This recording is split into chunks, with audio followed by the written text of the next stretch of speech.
This conference Yeah. will now be recorded. So obviously, yes. So trainer and supervisor, OSCE trainer and examiner for medical schools.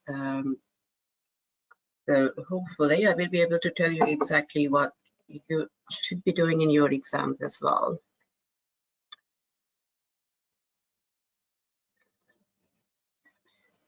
So MRCG Part 3. Most of our overseas candidates find it quite difficult.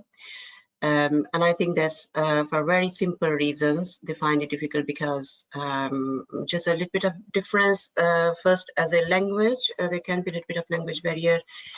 And then because of obviously different pathways of practice and standards which are followed here in this country and may not be the same pathways being followed in other countries as well. So just a little bit of difference about these things. So this examination is, I don't call it an examination. Basically, I do call it as a walking consultant. So I will say part 2 is an examination, but part 3 is basically you need to practice as a the examiners want to see your behavior, how you're going to act, how safe you will be, how effective you will be with your colleagues, and and how can you maintain the quality and safety of the unit as well. So I usually call it actually a 1 week of NHS consultant, really walking on the floor. So that's what you're going to practice in whole of this exam. That's the reflection of all that. So few things which sometimes become the reason for people not able to achieve the I will say satisfactory markers to be say like yes you have successfully satisfied the standards. So there are a few common things or mistakes I will say the people make in this examination, and this all I have deducted after interviewing few people. Rather many people who joined my course and who have taken attempts previously, like what they did and what they feel they can do differently. So as I said, like it's like as your behavior as a consultant that's being judged in this examination. So you need to, it's difficult, I understand, but you need to imagine that you're not going in an examination, you're just going to go to your clinic and theater, because that's what you are going to show us. How will you be working on the floor? The other mistake people do when they're preparing for the exam, they try to make some fixed templates for the exam. How are they going to gather the information? How are they going to express their empathy? Or how they're going to reach to certain diagnosis. If you have a fixed template in your mind, you never know the way when you're going to talk to your role player or to the examiner, which way they are going to steer that station. And when you actually feel that you are detract from your template, you start feeling nervous and you feel in the middle of nowhere, what I do know, where I am. So that is something again, instead of like, trying to rehearse some particular way that this is I'm going to actually present that day, try to become equipped with the skills, communication skills, how to understand the patient or the examiner, what they want to achieve out of this consultation. And then you just, just flow with that, and we will teach you how to do that. So again, there are obviously a lot of recalls available out there. And yes, there is an examination pool. So you do get most of the your stations from these recalls.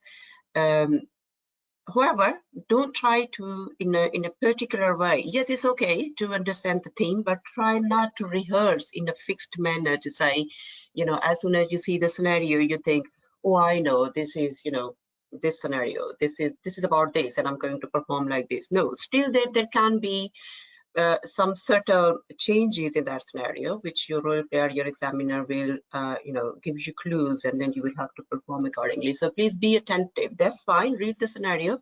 It's okay to identify the domain, what probably that can be, but try not to particularly fix, the way thinking, I'm going to do the same way as I was doing in my practice.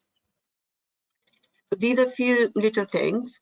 So what this examination is then? So what, as a consultant or as a gynecologist and obstetrician, you are supposed to do on the floor, and why? Why there are these certain domains you are being, assessed. So obviously we have a governing body here called General Medical Council, and General Medical Council have defined 4 main categories, domains, which as a practitioners, clinicians, consultants, or even trainees, you have to express and satisfy to prove yourself as being a safe doctor to practice. So those 4 domains are, the first one is clinical knowledge. Obviously, you need to have the clinical knowledge regarding your specialty and how you're going to apply that clinical knowledge. There is another very important and main part, I think it dominates all other domains as well, is communication. And the communication is with the patients as well as with your colleagues as well, how you communicate with them. That's, I think, the most important, I feel, is the domain. And the third one is how you maintain the safety and quality improvement within the unit, within the trust. And your fourth role is as a supervisor and as a teacher, you'll be following. So before I start in details, I'm just gonna, Bhavna, are you there? I have seen the message that you have logged in. Can you hear me?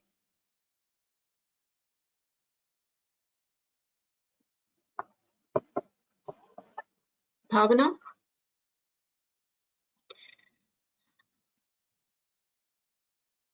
Okay, so right, Bhavna is one of our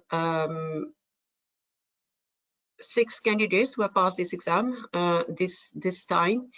Obviously, there were limited centers and limited spaces this year. So in May exam, so from my course, there were 7 people who appeared in the exam, and 6 of them were the lucky one to pass through, and 3 out of them were the ones who passed this in first attempt. And Bhavna is one of them, and she wanted actually to come in and express her feelings and also give some feedback and maybe some tips for you guys to pass as well. So if you're hearing me, Bhavna, whenever you're ready, give us a shout. Otherwise, obviously, whenever you are there, we will listen to you.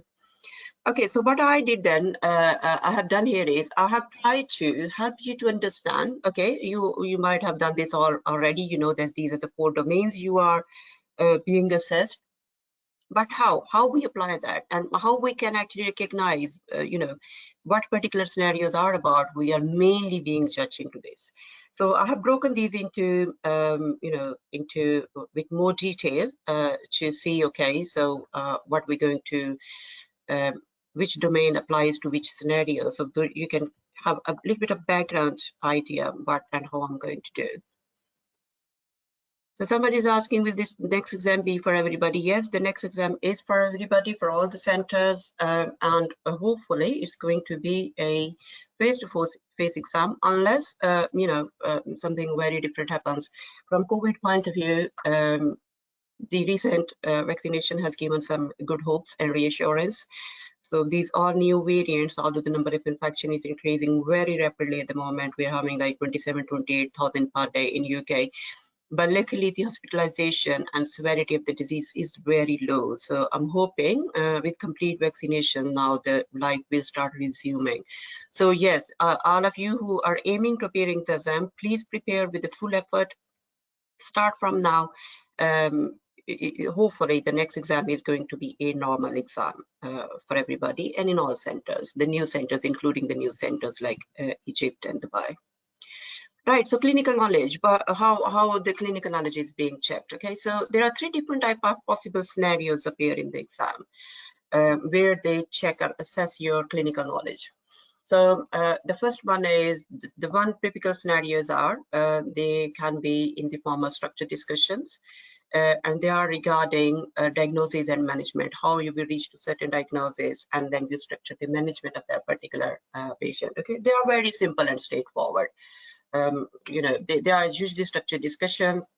They have taken as such either the talk article, NICE or Green Top guidelines, and they almost ask you the questions in the same way as they have been given in the guideline. Sometime, Bhavana, yes, Bhavana, please, yeah, we can take a little break here. We will love to listen you. So if you want to speak, and if you Hello, ma'am. put your camera on, that would be great. But if not, that's fine. You can just speak. Yes, Bhavana, tell us about your experience. Yeah. Thank you for this opportunity, ma'am. I'm traveling, so that's why there is some signal problem. So I may not be able to switch on the video. I'm sorry. All right. Okay, that's all right. Yes. So I would like to thank Dr. Safia from bottom of my heart. Because it was Dr. Safia's course only which I have taken for my part 3, and I have cleared part 2 in September 2020, and Dr. Safia encouraged me to immediately take up part 3 because I was still hesitant if preparation would be enough or not. But I would like to tell all those who are in the meeting today, and most of my friends also have told already, that Safia ma'am's training is enough to pass part 3. And myself being a full-time consultant, I would get very less time to read anything of my own. I mean, Dr. Safia, I have to tell you that I don't know if I told you already. I don't exactly remember, but your recordings were in my ears always, whether I am in the theater doing a surgery or even in the end, I think I was actually having Bluetooth even when I was in the OP, because immediately I used to switch it on as soon as the patient walks out of the room. So Right. her recordings were in my ears, and I don't know if I can say this, but I started talking like Dr. Safia, in fact, to my patients also. That That's voice great. modulation. Yeah, I could make out because my colleagues in the hospital could see that change, that, you have become very slow, soft and considerate with your patients. So I think, ma'am, your training has helped me in my own practice also. Otherwise, it's not only for part 3. That's So I great. would, Thank you, Bhavana. yeah, Yeah. I would remember this all through my life, what I had gone through in this last 6 months. So it's actually very easy if we can follow your way of model answers. When I used to write down and then read it back, I used to get all the important points in one answer. I need not search for any template or any asterisk points, or to understand what is supposed to be said here and did I miss something. It used to come like a flow when I answered that scenario. The same thing I could apply in the exam also. So Yeah, thank that's you, great. ma'am. Thank you so much. Thank you so much You're for welcome. You're everything welcome. Thank you you have very done. much, Bhavna, for sparing your time. And it was absolutely lovely, unpleasant experience to train you. Yes, you are a really lovely trainee, because you exactly was following what is required. So so Bhavna can be an example to work smartly instead of too hard. So you need to be well organized and follow the right. This exam is again as such, like it is about to understand how to take this exam, and then appear in the exams. And it is also about, like, it's all about expressing your behavior which you're supposed to adopt. So that should start right from now. When you should start practicing that on your patients.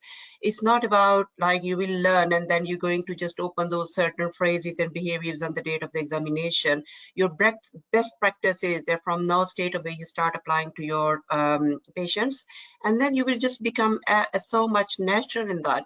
In the exam, you will be performing just as a subconscious. You won't need to think what I'm particularly supposed to say here or who I'm supposed to behave here.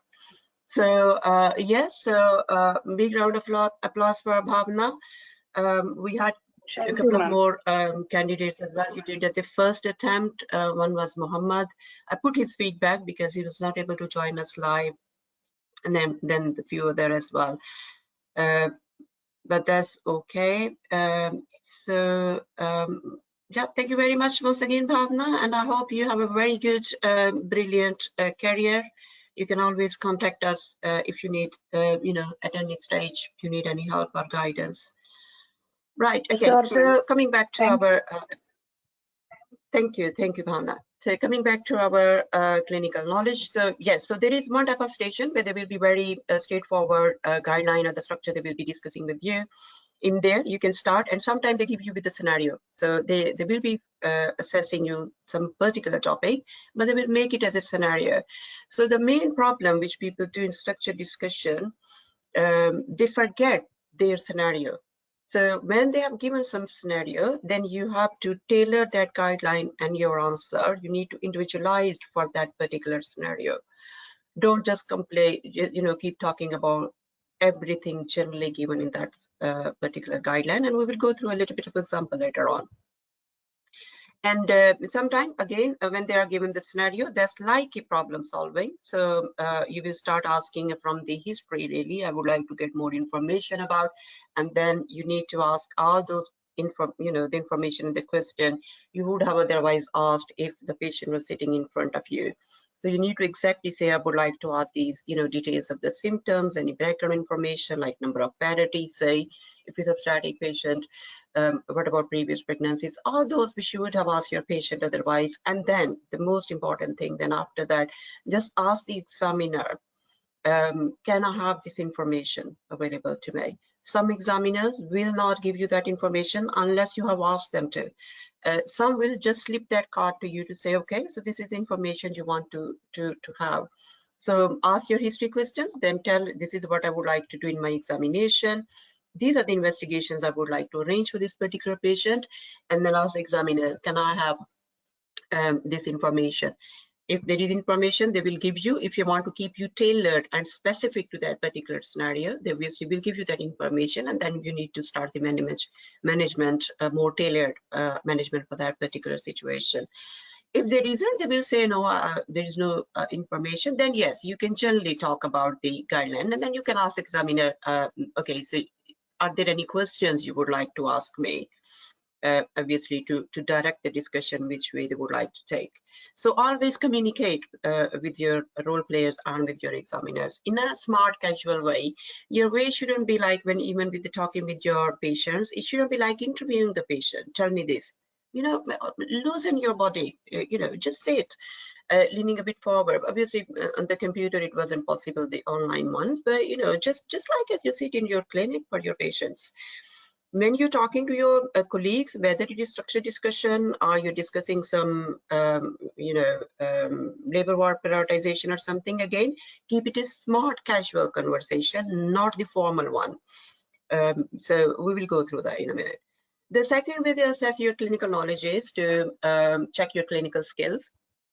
They are actually very straightforward. Basically, again, there will be a dedicated session time. They will show you, teach your junior or teach the nurses or whoever about maybe neonatal resuscitation or fetal blood sampling. In these stations, when you're demonstrating and teaching any particular clinical skill, you need to follow exactly the pathways, the standard RCHE recommended training pathways, and the standard the way we teach them. Their steps, you must go that way. And the third one is clinical decision making. They give you either some pathological CTG, or they've given you the scenario maybe. The woman is in a second stage, she's fully dilated for 2 hours, 3 hours, head is occipito-posterior, station is +1, how will you manage? So this is your clinical decision making scenario, where your clinical knowledge is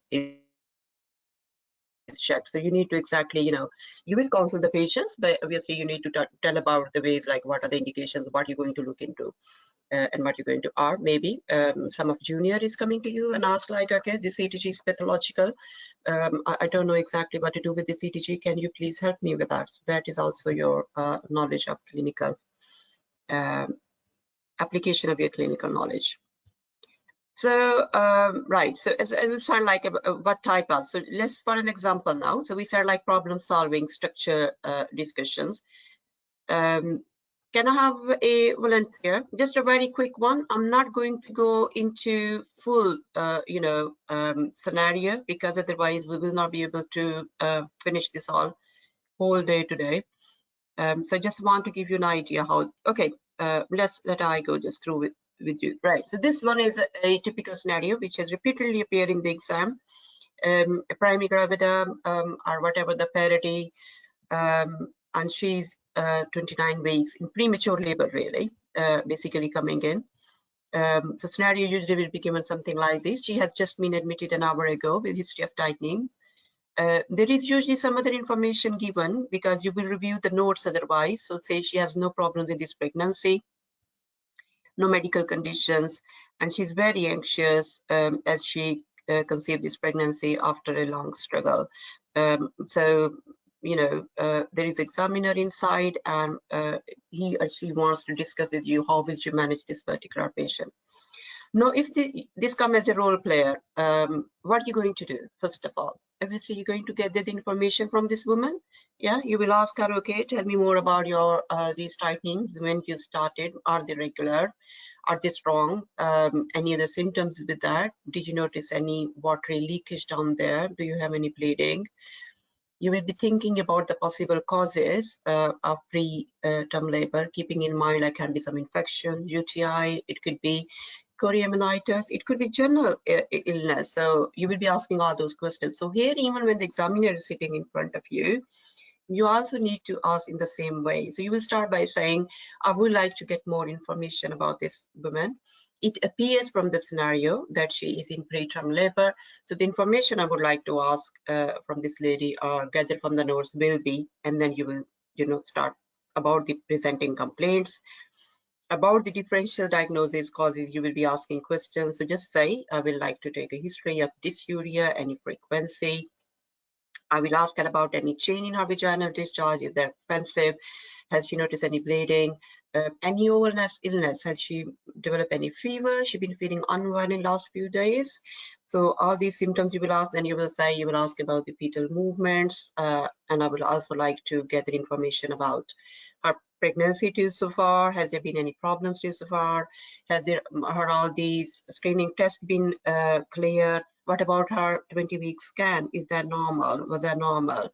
Does she have any complication or any risk factors for her pregnancy, or has there been any concern about the fetal well-being? Yeah.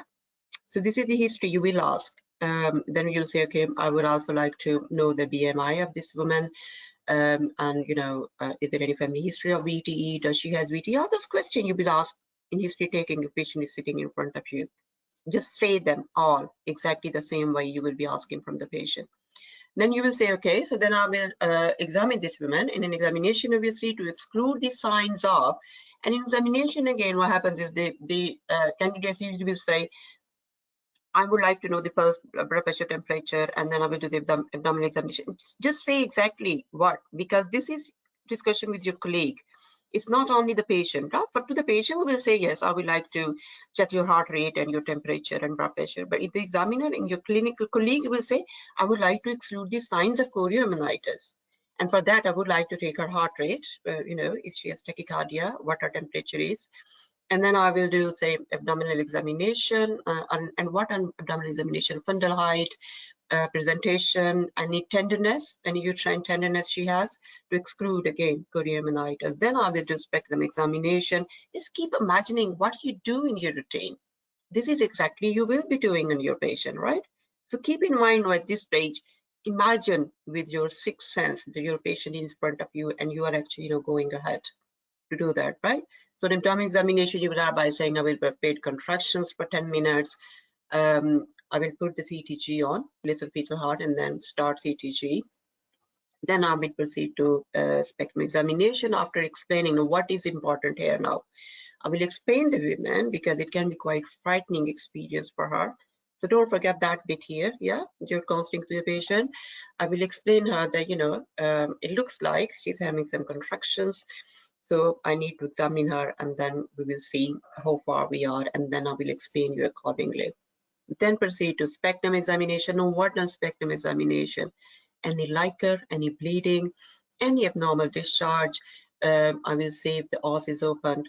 just again exactly what you will be doing there, but phrase them, say them. These words needs to come out of your mouth, and then you will be ticked on the mark sheet. And then obviously you can say I will take some swabs at the same time when I'm examining, and then if there is if there is a skill available to do the transvaginal scan to measure the length of the cervix. Yeah, again, from your knowledge, that's the thing. Now we need to establish whether she's in a premature labor or not. So and if that's not available, then we will do the fibronectin test. I will also do the urine analysis, because what we said, UTI could be one of the reasons for chorioamnitis. Yes, so simple urine analysis for any infections, and I will send it for culture and sensitivity. So there's your initial, the stuff you have done. Now at this stage, or you can imagine you can think of your investigations as well. The important ones which we needed to do till now is obviously these high vaginal swab, fibronectin, or send the urine sample. At this stage, now I will ask the examiner, can I have this information, or is this information available? Yeah, before I just start guessing, if this is this, I will do this, if this is this, and then the time run out and we run out as well. If there has been a typical scenario given here, this patient is given, I'm focused to manage this patient, so I need that information, right? And usually then comes your the examiners usually provide you with this written information, right? So quickly go through, keeping your own things. Okay, yes, anxious, this and this. Our screening test was fine, placenta is fundal, and then she contracted. All the information you wanted to know, are the regular contractions, are your signs you wanted to know here to exclude any infections, and then the next card will tell you the other information. BMI is given, and you wanted to know temperature pulse, that is given there as well. Fundal height, what CTG satisfactory, fibronectin test positive, urine step 4 is positive, right? Okay, so you got here now, this woman has a UTI which led to preterm labor, that has stimulated preterm labor, and the fibronectin test is positive as well. So usually that information is there, which will help you to direct towards your diagnosis and to describe your further management. And then obviously the examiner is going to ask you, what is your further plan now? So what is your further plan? You will come, you'll say, right, okay, so at this stage, no, I will counsel the woman to tell that, that you are actually, getting into the labor, and you're 29 weeks pregnant. I will be mindful that this can be quite frightening for her. So I will do the counseling for the couple. I will explain this prematurity. Yes, there are some complications and risk associated if the baby is born at this stage, like the baby can have difficulty in breathing, or in your term you can say obviously ARDS and high risk of infection, prematurity, learning difficulties.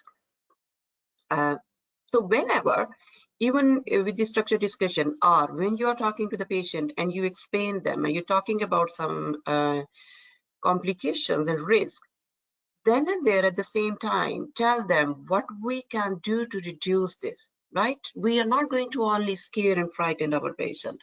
You must tell straight away as well what we will be doing to reduce the risk of these, right? So then you will say, okay, so, then what we will do, obviously, we will start her on, we will start tocolysis, and you can say that will be done according to the unit policy, whether that's going to be with nifedipine or with etosiban. And then obviously we need to give her steroids. You will say, I will give the steroids, and tell, because it's a discussion, you're supposed to tell her exactly dexamethasone and what dose, how many hours apart. And then obviously also start the magnesium sulfate for neuroprotection. Very important thing that we need to keep in mind here is to say also that I will, because it's obviously extremely premature baby, I will also speak to the pediatrician and check if there is a cot available on NICU. That is very important for you to be mindful to check that. Yeah, there is, there are a few points which actually decide very critical marks. So you say I will check with that, and then I will also request one of the pediatricians if they can, come down and speak to the women as well for their counseling and to inform them. And then you get further information from the examiner. So the examiner now say, right, okay, there is no clot in your unit. And what are you going to do? I will say your next answer is then I will transfer her to other unit. And then you get like, okay, that's fine then. Okay, make a telephone call to the consultant of the other unit, how you will transfer. No, why? It appears like why now they want us to do this drama now here to come, because this is very important. This is a transfer of care, and how you do the transfer of care is very important, that you do not miss any important information.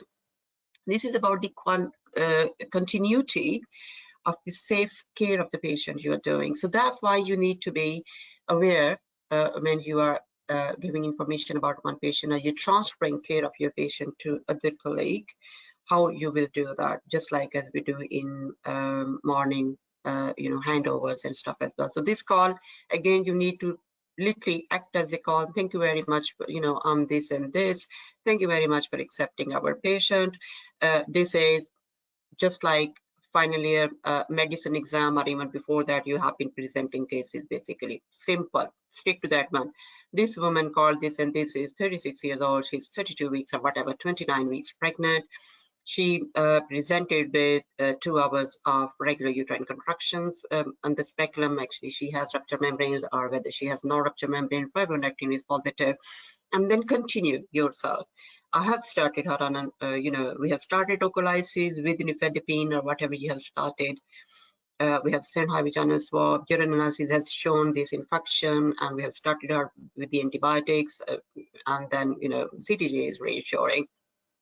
So we will be transferring this woman as soon as possible. She will be accompanied. A very important point here is she will be accompanied by one of our senior midwives who is trained to deliver premature babies and also the resuscitation of premature neonate.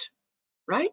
Yeah. So if she delivers on the way, you need to make sure she's accompanied by one of those people who are confident to resuscitate the neonate, premature neonates. Okay, important point, right? And then you will also say, I will give the same information to my consultant as well. I will discuss about the admission. All the admissions, all the discharges, all the interventions, particularly theater interventions, when you're going to do any instrumental delivery or any cesarean sections, must be informed to the consultant. So that should be a part of that, to say I will inform the consultant. So you have done your bit to say I will transfer, and then they change it as well and say, right, okay, so what we're going to do though now then, the further information is you have made these calls, you told them, I'm going to transfer this woman, and then your midwife comes to you and say, well, she's actually, in spite of abortocolysis and stuff, she actually has started having one more stronger contraction, and she's basically 6 centimeters dilated, and up to the membranes as well. So what are you going to do now? Obviously, now from the safety of the patient and the baby point of view, we need to deliver this baby here in the unit and then transfer. So the important points, what are the important points? You're going to inform your consultant about this change of plan. You need to again inform the pediatricians to say, this is what, yes, there was no card, we were arranging for the transfer, but this woman is in active labor, so we will be delivering this pediatrician. Can one of the senior colleagues attend to resuscitate the baby, skilled to do preterm resuscitation? Yeah, and then we will transfer them. Okay, so then the scenario goes on, and they say, right, okay, the baby is born now, and the pediatricians say the baby has a very good Apgar score. We really don't need to transfer the baby. What will you do? It might sound like, what type of question that is? Just as simple as, okay, no, the question has some very important reason here. That is about sharing the responsibility, taking the full responsibility of your patient as well, and not only thinking because it's a baby, it's born, so it's pediatrician's responsibility. They are the specialists for the care of the baby. So if this person has given the opinion this baby doesn't need to be transferred in unit intensive care unit, that should be fine. No, from your knowledge, okay, this baby is only 29 weeks. It's fine, this baby is delivered with a good Apgar score. We do know, however, these extreme premature babies are at high risk of getting infections, develop ARDS, and any other complications, hypothermia. So even with a good Apgar score, this baby needs to be under observation for some time. Yeah. So this is that culture where you can actually ask your colleague now, express your concerns and say, well, I feel because of these reasons, we should still be transferring that. And maybe that just, their colleague pick up as well, say, yes, yeah, you're right, actually, that's fine. Let's transfer this woman, this baby. And if the clinician still says, no, I'm happy, we don't really need to transfer this. Because I have that. This is about like when you feel some concerns about something, you must say them, you must address them and check. Okay, so I'm still not satisfied. I feel this baby should be under observation. If the pediatrician is not agreeing, that's fine. You ring to your consultant on call and tell them that's what they are saying. What would you like me to do? Okay.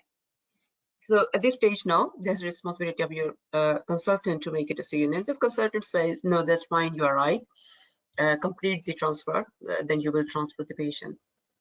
And if your consultant then says, no, that's fine, the pediatrician says, okay, so let's not transfer, that's fine, just leave the baby with the mother, then it's all right. Although I'm still not satisfied somewhere inside, but yes, I have taken it to my senior colleague and the consultant who overall is responsible for that decision making. Yeah, and I have expressed my concerns as well, exactly why I want to transfer this woman or this baby. Okay, so these again is a skill. It's not like just again like an acting. We want people to do the phone call, and no, there is a skill there. How we transfer the care, why that is important, and when we have some concerns about some other colleagues' management plan, then we must address them. We must discuss first with our particular colleague to say, I feel this is how it should be. If we get some satisfactory explanation and that makes sense to us as well, then it's fine. If still not, then go further where you should be going. So that's about, this scenario is about developing all these skills in you and making you aware that you should do that. Don't just keep hesitating, thinking, well, they know better. The pediatrician knows better. They can do it. If they feel that's fine, well, not my responsibility. No, it is our responsibility as well. So that was one of the examples of clinical knowledge in just structured, straightforward discussions, just an example. So overall, we can also say these actually are, this exam is about, all those human factors, roles, behaviors, and responsibilities. So second one is communication with patients and colleagues. And this actually is, I think, the most important and a major chunk of our practice, everyday practice we do day and night. Now, how different type of communications ways can be with the patient. Just imagine again our interactions. We see patients in our outpatient. Our approach, our way of talking to those patients can be slightly different than the patients who are admitted because they were unwell. And we have seen them already as well. And now we're coming for the round for second time, or we are coming with some results to explain to them. How we will open up with our acutely unwell patients who are just brought now in A&E or to the ward, or they were on the ward or in the labor ward already, and then they became acutely unwell or progressed into some emergency. How are we going to deal that? And then there are very, few typical emergencies, whether they are obstetric or gynecological, like major hemorrhage, PET, cardiac collapse. In those ones, you do have a, again, fixed protocol pathway you need to follow. And that should be rehearsed so much. That should just come out in a robotic way. I will do this, I will do this, I will do this, I will do this, I will call this, I call this. And that is a standard. I will do this, I will do this, or I will call or help and whatever. That is again a standard pathway, which obviously you learn when you're practicing for this exam. And that must be said. And the reason for that, why that should be said in exactly the same way and kind of same words as well, so that there is a standard management, and you are so much trained by repeatedly revising and doing that and having those drills, that when those emergencies happen, you're so much trained and rehearsed that you just are doing that mechanically and robotic. So nothing is missed. Okay, so that's why you need to practice them exactly the same way. And we'll go through a little bit of example later on. So let's see how, when we see some patient in the outpatient, how we should be opening up, and why when I say it's not very good idea to make one fixed template to apply to all of our patients in exam. So let's see this outpatient.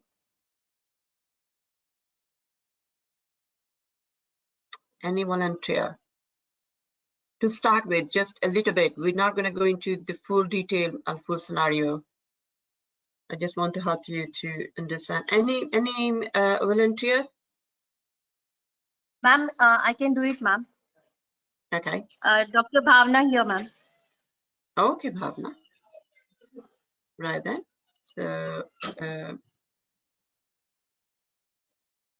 okay, Bhavna. So, yeah, you can read the scenario and then tell me how will you start talking to this patient.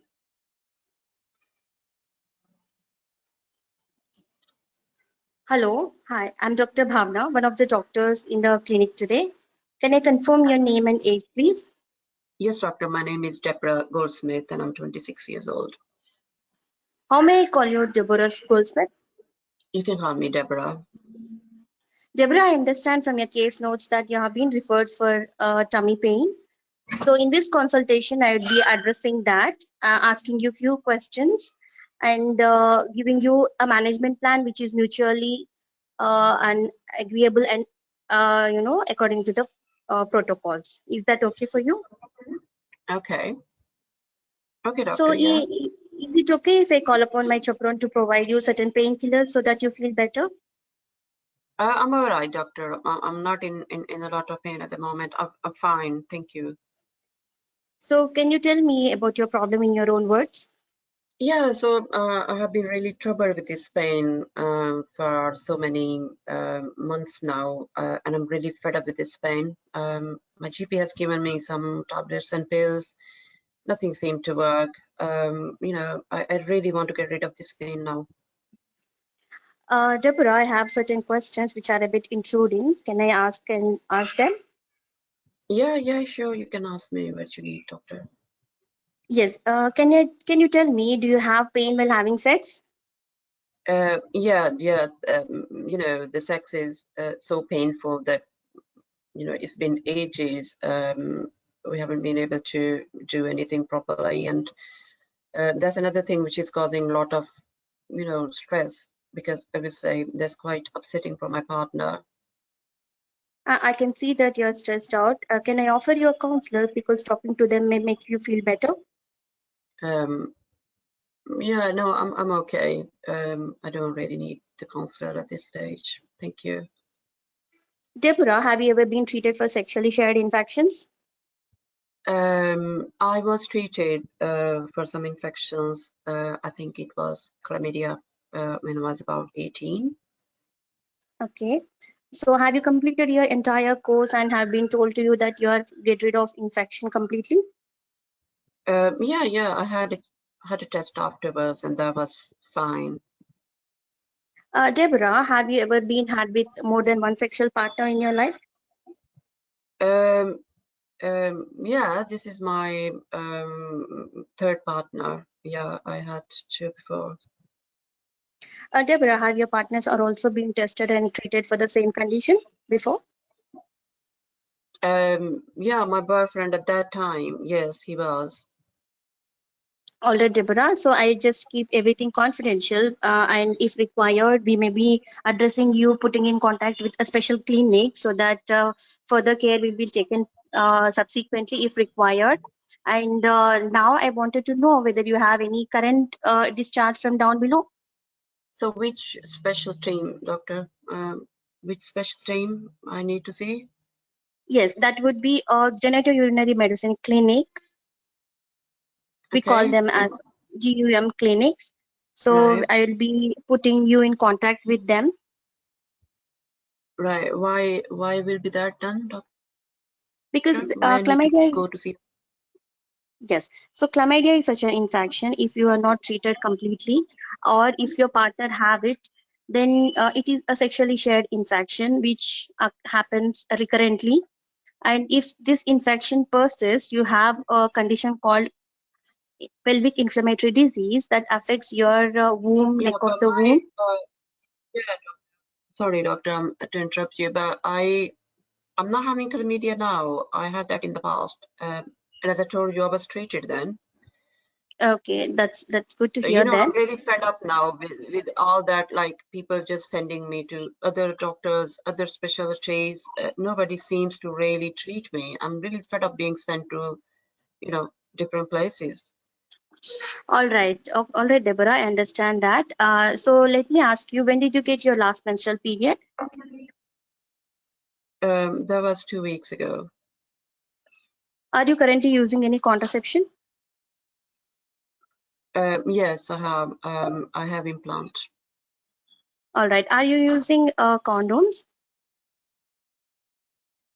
No, well, I'm, you know, in long-term relationship, so we're not using condoms anymore. We did in the beginning, but not now. Yes, I want you to be informed that condoms will prevent sexually shared infections at the same time, so that you don't have sexually shared infections in the future. Just I need to provide you this information. All right. Okay, doctor. Have you attended all your cervical screenings? Yes, I have been. Well, I have one smear till so far. All right. Have they told to you that that is normal? Yeah, I was told it was normal.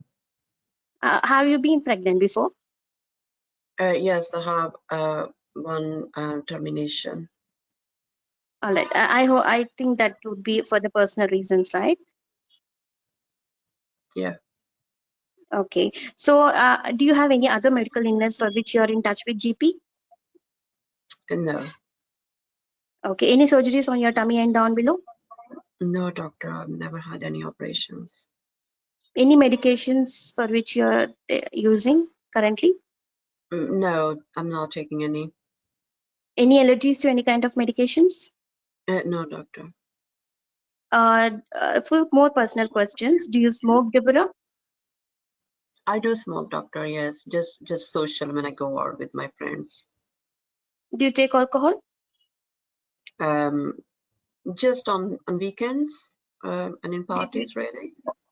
All right. Do you take recreational drugs? No. Okay. So, are you feeling low or having lack of interest in pleasurable activities? For that we can provide you help. Well, I'm not particularly feeling low, but yes, it has been, it is stressful now, you know, because it's been affecting, this pain has been affecting my work and my, you know, sexual life as well. So I really want to get this pain sorted. Yes. Are your partner supportive regarding this? Yeah, he's fine. Yeah, but obviously he's quite frustrated as well with the situation. Okay. So I just call upon my chaperone to examine you, take few observations in the form of blood pressure, temperature, respiratory rate, and pulse rate, and may examine you from down below and take few swabs if required, and screen for infections if it is still persisting over there. All right. Okay, that's fine, Bhavna. We'll stop you here. Thank you very much. Right. So yeah, that's fine. It was lovely the way you speak, and you did ask the questions. But you might have noticed what happens now. Obviously, I didn't keep any time track here. But if we did, I think your lot of time will be taken up in your information gathering. So although I say don't make a fixed template, but do organize, learn how to organize your the way you are going to complete this scenario, because the difference between the real clinic and in the exam is that you need to complete your task within 10 minutes. 20 minutes. Correct. In our clinic, obviously, we do have about up to 20 minutes to deal with our patient. So we need to Right. organize it in a manner that we can do. I know some mentors tell you, and it's not the mentor, there is a way which says like you can actually fix the agenda of your consultation with the patient in the beginning to tell what that is going, and then check if that's okay with you. I don't personally like fixing up the agenda in the beginning of the consultation. because it doesn't seem natural to me. So say even, for example, this woman, if I say right in the beginning, right, okay, you are here, you are this and this and this, and I understand you have this. So what I will be doing, we will be discussing this, and then I will be examining you, then I will do some investigations for you, and then I will tell you how we're going to treat to you. Is that okay with you? You can do that, but by doing that, what happens is we open up so mechanically, so much that I will lose that little bit of that, you know, association, a natural link with my patient. Yeah, this is my personal feeling. So I never do like this. I will just say, I will be very open up with this lady. But yes, when I'm reading this scenario outside the cubicle at the beginning for 2 minutes, this is the time when you are going to organize how actually I'm going to proceed with this scenario. Right, okay, so from the scenario, it looks like there are 3 main things which stands out. Number 1, she has a long-term pelvic pain. Okay, somebody with a long-term pelvic pain, even if the scenario doesn't say, I can understand the patient may be frustrated and fed up by now. It might have been causing and interrupting her activities, social life and sexual life. That give me an idea. I should ask this piece of information from her. And if she's having any problems, then obviously I need to provide her support accordingly. So that's the one thing which will come in my mind. And the second one, obviously, I would like to know if this is a long-term pain, I need to know what has been done till so far by the GP about her. Yeah. And the third, obviously, the most important thing is I will try to think about what can be the differential diagnosis, the different causes of this pelvic pain in 26 years old woman. Yeah. So I will keep the differential in my mind and their sign and symptoms, so I can exclude, as I'm talking about, why patients get so frustrated when they have long-term pains, or any problem which is going on for some long time. You know, we all just say angry patient, the patient was angry patient. They're not angry, they're frustrated, and they are frustrated because they're not getting the answers why they are having this particular situation, and why we not being able to get, you know, do something for them to get rid of it. Yeah. So this is how I'm going to proceed. So I will keep in mind, okay, pelvic pain, what is in the pelvic? There's a bladder, there is bowel, there is uterus and ovaries. Okay. So that means I need to exclude all these 4 organs related symptoms. All right. So that will be my history taking. Obviously, I need to get the information. Then my routine things will come, menstrual period and all that stuff. And after that, I'm going to ask a few general questions. And then I will assess with her how this pain is affecting her life and everything. So when I enter into the room, I'm going to be quite empathetic because I know from outside already that she's extremely stressed. I will be very, you know, natural to talk, and I will say, hello, Deborah Goldsmith, my name is this and this. So can I, you know, check your name again and your date of birth? What would you like to call me? And then you start with say, okay, so I can see you've been sent by your doctor because you're having this pain in lower part of tummy going on for some long time. And at this stage, actually, I will invite her first before I start setting up agenda with her. I will do this, and blah, blah, blah. And she's still sitting quiet. No, I will say, tell me more about your pain, how long you have this pain, what has been tried till so far, right? So by giving these 2 little small questions, I have actually opened her to tell me, and she actually will save you a lot of time here now. She will tell you how long, you know, all those lot of information you would have asked by the questions anyway. So listen carefully and extract that information from there instead of repeating that question again. So you might say, okay, I have that going on for a few months. I'm really fed up. My, you know, this and this, my doctors started this, gave me this tablet or this pill, that didn't work. I took this is not happening, and blah, blah, blah. So let her talk. This is first like 1 or 2 minutes. We call them as the golden 2 minutes, where basically you give chance patient to talk and they basically answer you a lot of your piece of information already. Okay, pick up from there, and then you say, okay, so now I would like to ask you a few more specific questions, right? And then you pick up what she hasn't told. So is your pain, if she has already told, is there all the time, and you know, it caused me this, sex is painful, blah, blah, I have taken that already. Otherwise ask, is it constant pain? Is it something come and go? Is your sex painful? Yeah. Does it radiate? Is there anything which make it better or worse? right? Now, keeping in mind all those three organs, just ask the question from them as well. Do you feel any burning and any urgency? You need to rush to pass urine. Do you feel it get better when your bladder is full? It get worse when your bladder is full, and it improves when you empty your bladder.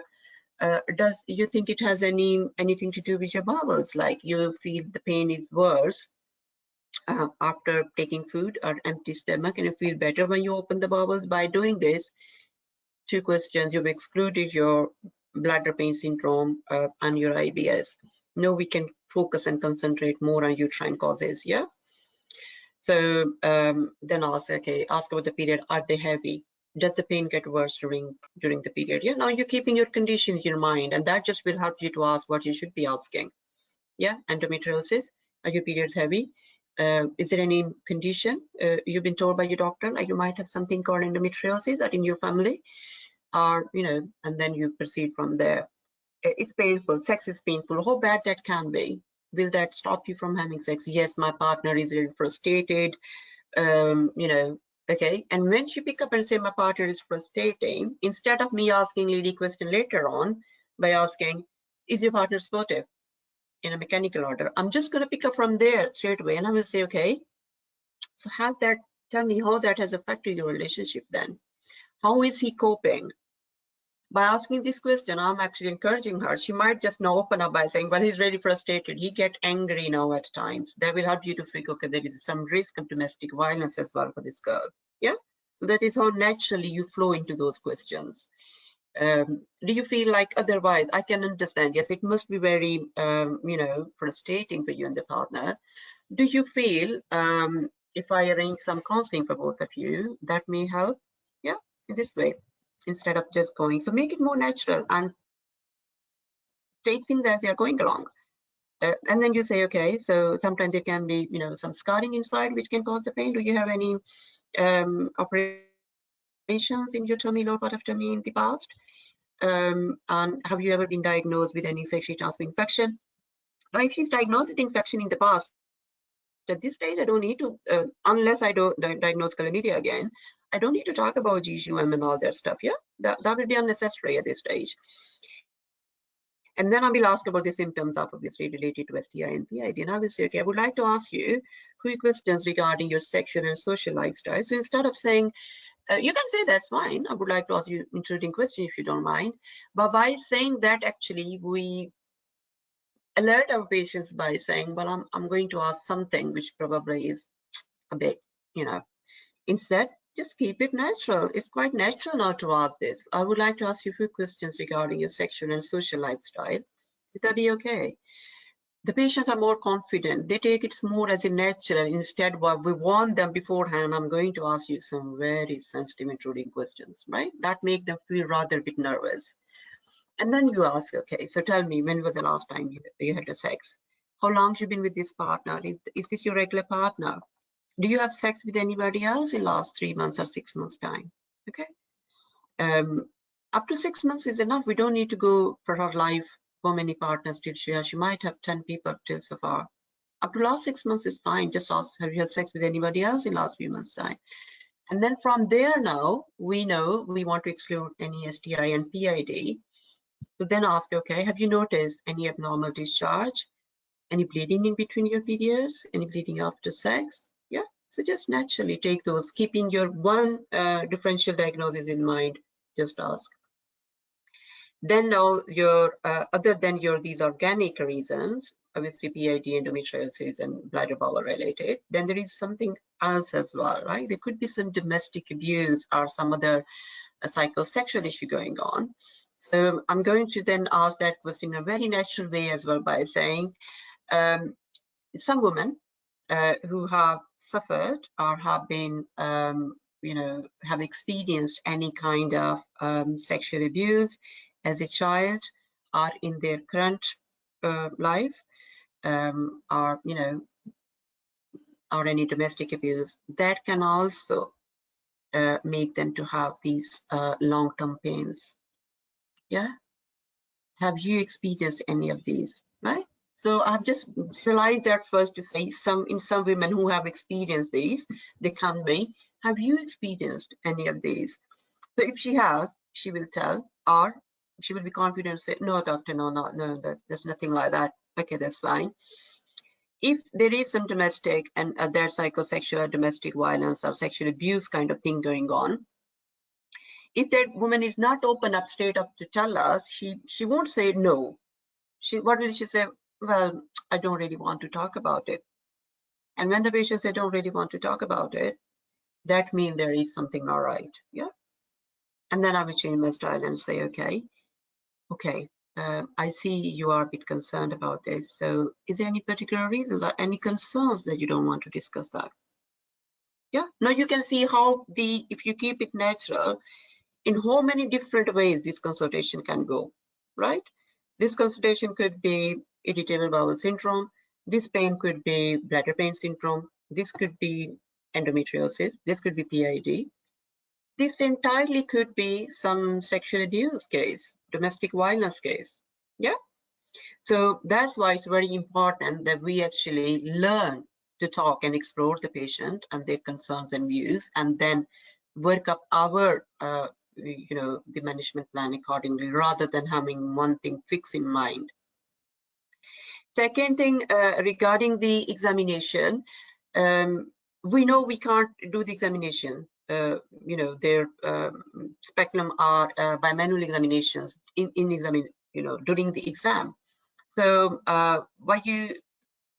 most of the time, the examination findings, if we want that, you consider them, they will be given over there. Okay. Just like here, it says GP performed by manual and there is a tenderness in pouch of Douglas. So instead of just saying, I will examine you, you can say, well, I can see you have been examined by your doctor already. And he says, like, there was some pain when he did the internal examination. We got it by manual examination. So this could be, this. So I will like to, at the end of the consultation, so say that way, right? At the end of the consultation, with my chaperone, I will just examine you again, just to try to make an idea whether the pain is because of some inflammation in your pelvis, or there is something else going on. Okay, this way you can put it, and then you can tell the the further management plan. Obviously, at this stage, you will say, okay, we'll take some swabs as well for chlamydia, gonorrhea, these infections. Then depending upon the examination, it's likely I may start, if it goes towards PID, I will start you on some antibiotics at this stage and some pain relief. And hopefully that will improve your symptoms. If it didn't, tell her all the plan now. She's frustrated for so long, nothing is happening. Tell her there is a plan, and that gives them a lot of reassurance. So I'm going to give you, say, these antibiotics, and then I will review you about in 3 to 4 weeks time to see if your symptoms have improved. If not, then we will also book a scan for you to see if there is any fibroid in your womb or any cyst, which I will explain in more detail if you get to that stage, because you can't explain all that in one consultation here. And then I may also arrange a camera test for you. We call it laparoscopy, where you put a camera inside the tummy and have a look inside directly to see. We will explain you that in detail when we come to that stage. Just to mention and then leave it. So this is a full plan now. We have, explored her. We have told this is what we're going to do. We have then reassured as well, like the first step, whatever we're going to do today, medicine or whatever, if that didn't work, then we have second line, we have this to do. Then we have this to do for you. So now she's hopeful, yes, this person, this clinician is going to actually sort me out. And it's not like, again, okay, I keep going to the doctors, they keep giving me pill or this pain and it doesn't go. And that's what everybody is doing. All right. Any questions on this one, or anything particularly anybody wants to know? Okay. Can I ask you, doctor? Yeah, sure. Doctor, how to differentiate this BPS and IBS? I'm always confused with this chronic pelvic pain, like how to put the differential diagnosis. So, like, okay, yeah, like what? Like is there a set of questions that we need to ask to put our DD in chronic pelvic pain? Yeah, so it's not like you need to think about, you know, the bladder related. So bladder related is like bladder pain syndrome. They usually have some association with full bladder. They will say it's very painful, and that's why we ask, you feel get worse when your you know, your bladder is full, and it improves when you empty the bladder. And you know, when you say, is there anything which make it worse, there's usually volunteer spicy food or things like that. That should give you, that's a very typical from history, painful, more pain when bladder is full and relieving after.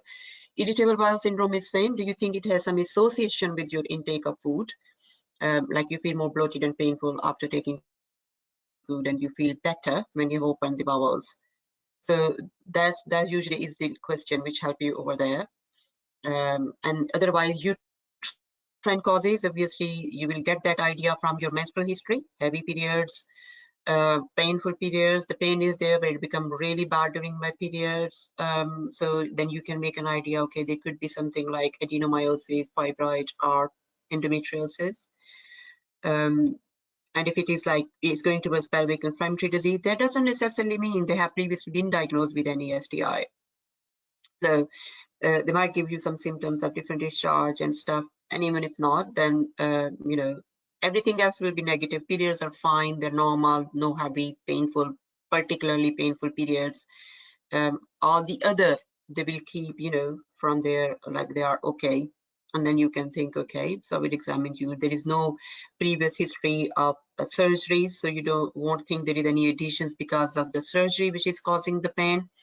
If there is no heavy periods, and particularly the pain become worse during periods, that means you can easily kind of for the time being exclude endometriosis, adenomyosis, and fibroids as well. I will be more thinking about PID then. And if not, everything else is negative, she doesn't give me anything, then when I answer the question by saying, you know, obviously the other cause is psychosexual, and when I ask her about, do you think, you know, some women do suffer these pains from their bad experience in the past, like sexual abuse, or have you experienced, she might give you some clue over there. So in simple words, all these differential diagnoses, the causes of the chronic pelvic pain, you can, you know, find a right on one point which is more particular in for that particular condition, as I've just explained you for the bladder pain, for irritable bowel syndrome. So you make sure you ask that particular question in your history to get an idea. Okay. Okay, thank you so much, Ma'am, if suppose they say that they give a positive history regarding this sexual abuse, what should be our further plan? Like, how will we go about it further? Okay. So if from the situation we get that there is actually sexual abuse or domestic abuse going on, that then that station actually turns towards then more towards safeguarding. Okay. Then obviously there is a pathway for that. There is a way to do that, which I have included in our fourth main domain as a quality, safety and quality improvement. So we will do those type of scenarios over there when we get there. Okay. Okay. So now still we're continuing with the communication with the patient. So that was how we spoke to our patient when we are seeing them in OPD. And then how we start when we have the patient in the Ma'am, may I ask ward. one quick question? Yes, please. Yes. Ma'am, in this case of chronic pelvic pain, what like we talked about, what do we do today? What would be our management of today? Like we talked, we'll do an ultrasound or a laparoscopy later on if need be. But how do we satisfy her today? We just prescribe her painkillers? Okay. So as I said, like first we need to get a clue from those questions where the thing is going on, what is the likely diagnosis and what GP has already done. Okay. Ma'am, it looks like she has endometriosis with the GP findings. I mean, just a vague idea. With it could be, yeah, there are three possible from this examination finding. There are three possible reasons here, diagnosis here. Again, bimanual tenderness in the pouch of Douglas. It can be, the people can be tender in the pelvis even with irritable bowel syndrome. They can be tender even with bladder pain syndrome. If they have interstitial cystitis, that can be also. They will have dyspareunia as well. It could be PID. Yeah, it could be adhesions because of endometriosis. So this particular one, examination finding is not going to help me. I will exclude the causes from my history taking. Yeah, if there is no history of heavy periods, then I don't need to worry about, for the time being, about the endometriosis, adenomyosis. Yeah. If she doesn't give me any history of previous surgeries, I don't need to worry about the adhesions. I will be thinking more about PID here. If she says in the history, yes, my period, when I ask, like, so tell me about your periods, when was the last period cycle, are your periods heavy? She will volunteer that information. Our periods are really heavy. Okay, so do you feel your pain become worse during your periods then? Yes, it becomes really bad during men. Is there, so I asked them the legal, have you ever been told by GP that you might have a condition called endometriosis? Or anybody in your family suffers with this? So sometimes they volunteer, my mom, my sister, there might be, they are suffering or whatever. So that's why those questions, keeping your duty in mind, are very important. They will help you. So if this goes towards endometriosis, then I will ask her, okay, so if she says, yes, my periods are very heavy and pain become really worse during periods, then I will say, okay, so have your GP given you anything about it? What your GP has given you till so far? If she says she has just taken tranexamic acid or mefenamic acid, then I can start her, maybe at this stage offer her for Mirena-Coil or combine or a contraceptive pill, the first line of endometriosis, and then say to her, okay, so we'll start this one. And then I'm going to, for if she has endometriosis, I will be actually more ready to book scan straight away as well. So I'll say, okay, so I'm going to also book this scan for you as well to check for your womb and your ovaries. And then I will see you in 2 to 3 months time with your scan report, and to see if your symptoms have improved. And if they didn't, then don't worry, then we have further things to do. We then put a camera inside your tummy, we call it laparoscopy, to see directly in your pelvis what exactly is going on. Okay, so this is all for the endometriosis I will do. If the period were normal and everything else and just the PID, I will say, okay, so it looks like there is some inflammation inside, in your womb, your ovaries and chills, which is causing this pain. So what I'm going to do today, then I'm going to start some antibiotics, which I will explain in detail at the end of this consultation, because obviously I can't go into detail of what I'm going to give. So I'm just going to say I will explain at the end, and then and then give the instructions accordingly. Avoid sex for 2 weeks. We will need to, it's important that we do tests on you to check infections like chlamydia and gonorrhea, and I will also give you the contact details for our sexual health clinic, so your partner can book appointment over there and get tested for these infections. And once you have completed these antibiotics, I will arrange your appointment in 3 to 4 weeks to review your symptoms again. If they have improved, that's fine. If not, then I will book you for a scan, and we may also then consider to do the laparoscopy. Okay. All right. Thank you, ma'am. Right then. So that is like when we, see the patients in our OPD. So the purpose here was coming back to the communication bit, that you basically introduce yourself and then you invite the patient to tell us. And when she's telling, you start taking after that the piece of information which you think has not been given, you can take by telling them, I would like to ask you some more specific questions. How our opening up with the patients change when they are in the ward already. Okay.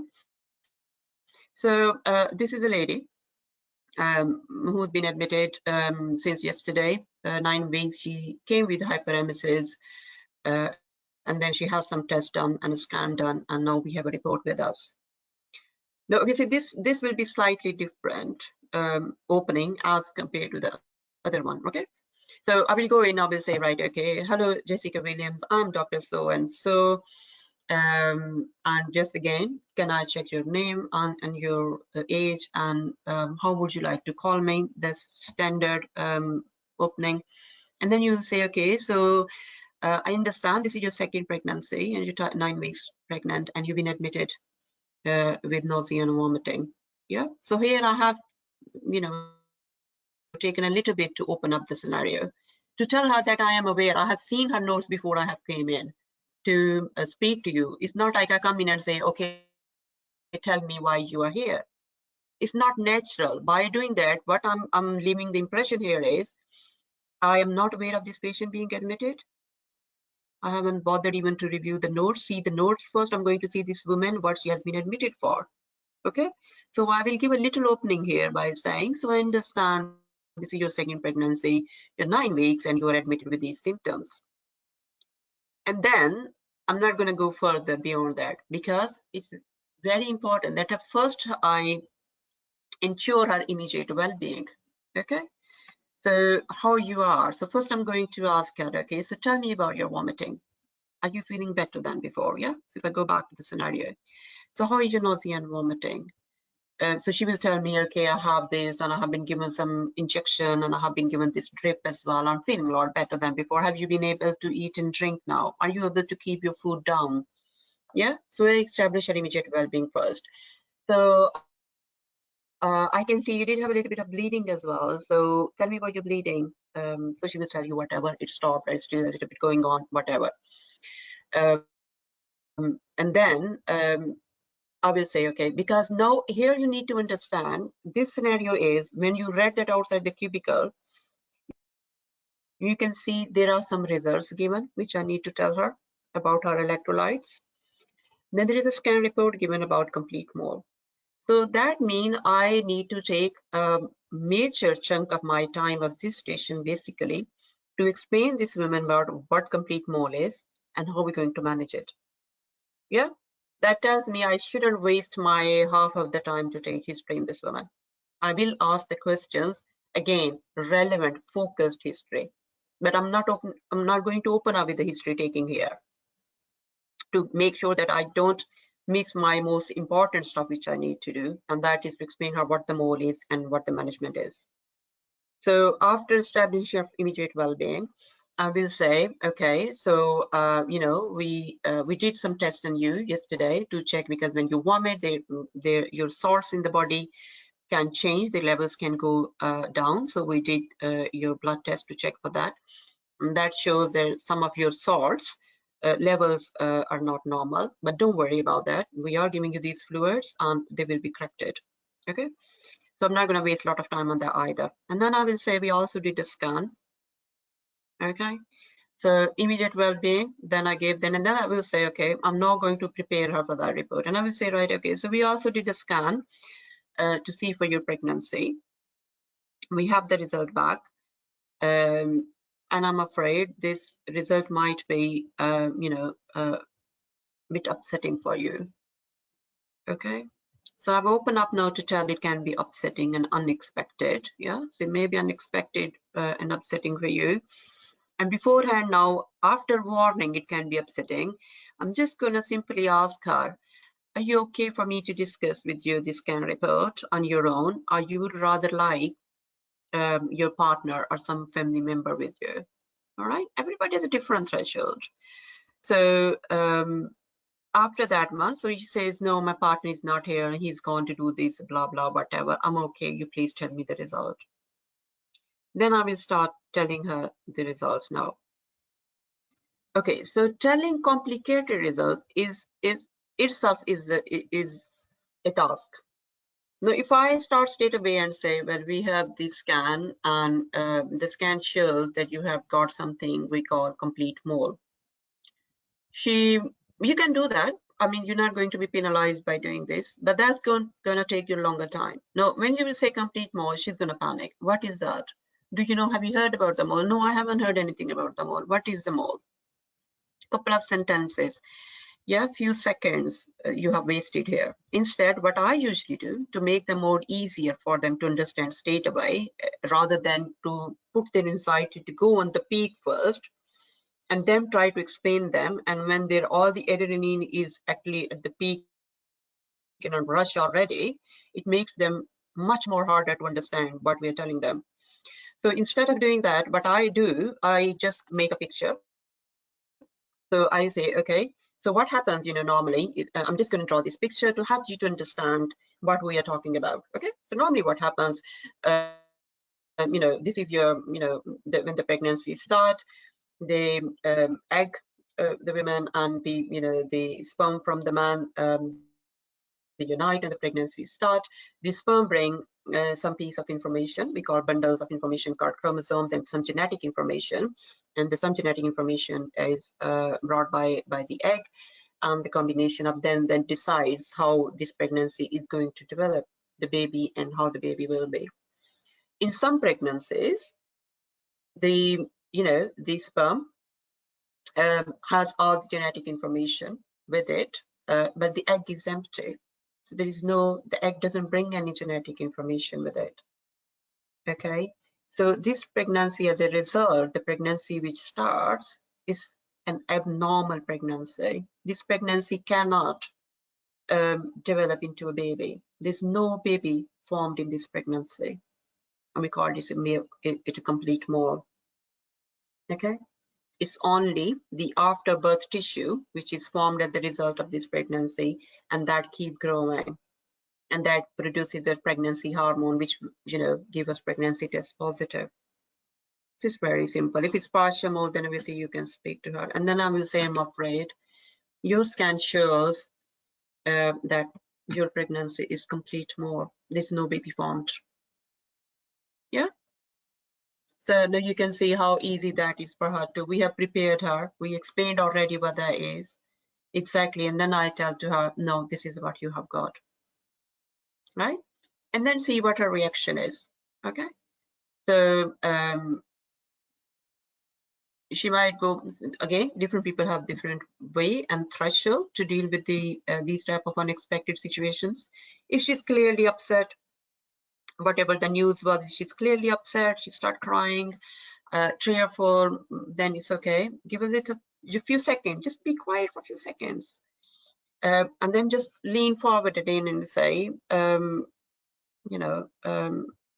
can see you're very upset from this unexpected result. Would you like me to call your partner or somebody with you? Yeah, again, offer her now, because maybe previously she didn't expect what that is, and then see what she said. Then for a few seconds again, just go quiet. Don't worry about rush about completing your agenda. Just give a few seconds and then just say, would you like me to give you some time to come to terms with this news, or would you rather like me to tell you what to expect from here? Yeah, again, and look at her what she says. And it's like most of the time in examination point of view, even in real scenarios, obviously they say, no, it's okay, please tell me what will happen now. And then this is the point now you can ask few questions. And then you will say, okay, to help me to decide what how we're going to manage this from now, I would like to ask you a few questions, if that's okay with you. And then just take very focused and brief history. It says she's grabbed a 2, so then you can say, okay, so I can see this is your second pregnancy. Tell me about your first pregnancy. Was that normal? Just ask about the mode of delivery. Did you have any complications or problems in that pregnancy at all, like any high blood pressure or anything? And you can check her BMI, because that will be something we will need to consider if you're going to obviously do suction evacuation and stuff. I don't think you need to ask a lot more other than this. And then just ask about, have you been taking any medication, any allergies, any operations in the past? What is your blood group? That's all from history point of view you need from this woman, really, and the partner. For every pregnant woman, you must ask 3 questions, irrespective of what the scenario is. VTE, risk assessment, so ask about her BMI, history of clots in herself or the family. Exclude domestic violence by asking, do you feel happy, well supported? So instead of saying, is your partner supportive? That's a leading question. The women suffering severe domestic abuse, when we ask this question, they are also going to say, yeah. Okay, no, instead, do you feel yourself happy and safe, protected with your partner? So that's domestic abuse. Mental health, do you feel any, notice any change in your mood, low in last few days? Yeah, and then you start explaining the management of this, like about the more, excuse me, what we're going to do. And whenever you explain any management, again, particularly if the woman is pregnant, you basically will start the management from the stage we have diagnosed whatever the condition she has, and then if she needs any intervention, explain that intervention, any risks of the procedure and what. And again, whenever you explain any risks about the procedure, any medication or anything, immediately after that, tell what we will be doing to reduce these risks, right? Say, for example, to more women, if we're going to tell you there is a risk, you can bleed heavily during, during that when we're trying to empty the womb, and there can be risk of perforation. Immediately after that, I'm going to say, however, we are aware of these complications, so we will be taking all measures to reduce their risk. Okay, so if you bleed quite heavily, we have the medicines and we know how to control their bleeding. And if you bled quite heavy, then we may need to give you blood transfusion. Would that be okay with you? Do you have any concerns about blood transfusion? Yeah. So you again talking about the blood transfusion, you have asked about her any concerns about blood transfusion as well, and it will be done one of our senior clinicians, right? So this is how it is. And then obviously you're going to explain her after that how this needs to be followed up by gestational trophoblastic disease center. Talk about if we are going to not tell her it's important that you do not get pregnant for this much time period. They just naturally should tell you, then you need to talk to her about contraception. And for contraception, all you need to say at this stage to this woman, because there is so much else main focus to talk about, just can say, we will discuss and start you on some safe contraceptive method before we discharge you. Okay, so by doing that, you have made the point to the examiner, you are aware this woman needs to be, contraception is really important for this particular woman, and you will address that. At this stage, you don't need to worry about what contraception I'm going to give her, right? Now, overall, obviously, this all is quite traumatic. Every other procedure, then we're telling about all these, a long story of follow-up and all that. She's naturally going to be quite stressed and low, maybe. So in a natural way, again, to say, so all this situation can be quite stressful and difficult to deal with, by yourself and your partner. So if you feel it can be helpful, we can arrange some counseling for you. Okay. Again, if you feel that can be helpful, instead of straight away saying, I arrange you. And I will also provide you the contact details of some support groups. These are the women who also, had dealt with the molar pregnancy. Talking to them can help you how to deal with your day-to-day issues because of this condition, right?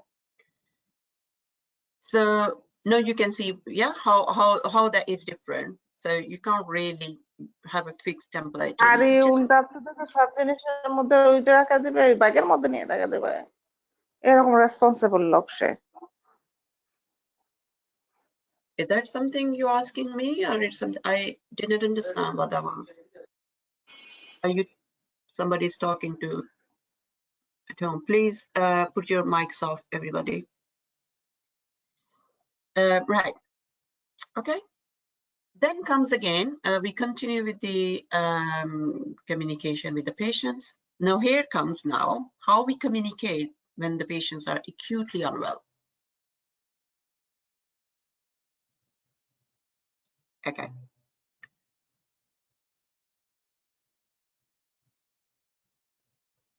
So this is the scenario now. Usually you get some scenario where they put a patient who's acutely unwell with the, it can be post-op or they have presented with heavy bleeding. So this one is, say, Sarah Clark, 42 years old, on second post-op day of hysterectomy due to multiple fibroids, and the nurse has noticed some swelling or hematoma. Usually there are quite a lot of the information given there are ready to read about Mayo's chart and any drug charts and the operation notes and stuff. During the course, we will add those papers as well, so you become used to how to read them quickly and extract that information. Obviously, in the scenarios, we just extract the information, write it down. But in the exam, sometimes you have to, get this information from the papers. So anyway, so this woman is, she's tachycardic, hypotensive, pyrexic, and oxygen sats are given what. So first of all, when you see this woman, again, we need to first, again, look after her immediate well-being. With all these symptoms, that this woman can basically collapse at any stage, yeah, or faint at any stage. So we need to basically ensure that safety first. So in this particular recall, you say the patient was sitting in a chair and she's feeling. So you introduce yourself, open up in your way. First initial introduction. I'm this and this, and your name, can I take your name and this? And then again, you start, okay, so I have been asked the nurse to come and see you, Mrs. Clark. She told me that you're having a lot of pain. So you can invite her to talk, to say, you want to tell me, about your pain, or whatever that is given in the scenario that she feels like this, that you've been feeling unwell. So when she starts talking by saying, I'm feeling this and I had surgery yesterday, and from her condition, you will also feel, if she's giving you the clues of pain or stuff, then you say, okay, Mrs. Clark, it appears that you're in a quite lot of pain. Let me sort that out first. Would you like me to give you some pain relief first? Yeah. So whatever she says, you say, okay, I'll ask my nurse to bring that pain relief for you. And you appear quite unwell. So let's do something first. Let me help you to lie down on the bed. That will make you to feel better. And then we can talk, what's going on. I can see your heart rate is very fast and your blood pressure is quite low. In a reassuring way again, don't panic. Your tone shouldn't go in a way, I'm going to do this, and this, because that will make her frightened. She will be more scared. So instead, exactly in this tone, I will say your blood pressure is quite low. So what I'm going to do first, I'm going to ask my nurse to attach a monitor so we can keep an eye on your heart rate and your blood pressure. We're also going to put a small cap on your finger to check the levels of oxygen in your blood. So at any stage, if we feel they are going down, then I may start you oxygen with the face mask. Is that okay? Yeah. So you need to make sure with her that is right. So basically, by doing this, and this is what you will do. Yeah. And so you need to tell the examiner here as well that I'm aware. I won't start taking a history. But tell me about your this and what happened, what you told, what happened in your all that stuff, and then patient goes, she's collapsed and she's on the floor. Yeah. So first we need to just do these simple things. This is how you will approach your patient. Yeah. So once you have said these few things, and I'm going to this, then you will say, okay, so have you got the cannula already? If not, I'm going to ask one of my colleagues to pass you this cannula so we can attach some fluids for you. And then you can say, okay, then you can take some information if you would like to do that. Okay, so I can see you had that surgery yesterday because of fibroids. So have you been told, were there any problems during the operation? Were you told by the surgeons after that? Did they say you bled quite heavily, or were there any problems in that? Do you suffer any bleeding or clotting disorders? Tell me about, have you been able to open your bowels? Have you passed urine? Because I can see your catheter has been taken out. Have you been able to pass urine? All these first few things again, and then ask about, are you feeling any difficulty in your breathing, any chest pain, any chest tightness? Have you noticed any swelling? Because she's pyrexial as well. Yeah. So yes, there is one thing we can see about her tachycardia and hypertension, that she has that hematoma going on, but she's then pyrexial as well. So you need to keep that in mind as well. Don't get overwhelmed only about one thing and forget the other one, right? So any stinging, burning when you pass urine, any pain in lower part of your tummy. I can see, yes, your wound is quite painful, but can you differentiate any pain deep inside your tummy? Yeah. Any shoulder tip pain? Yes, there is some hematoma. She might be having some internal bleeding as well. Yeah. Are you feeling any dizzy? So all these important questions and then you will say, okay, so what now I need to do?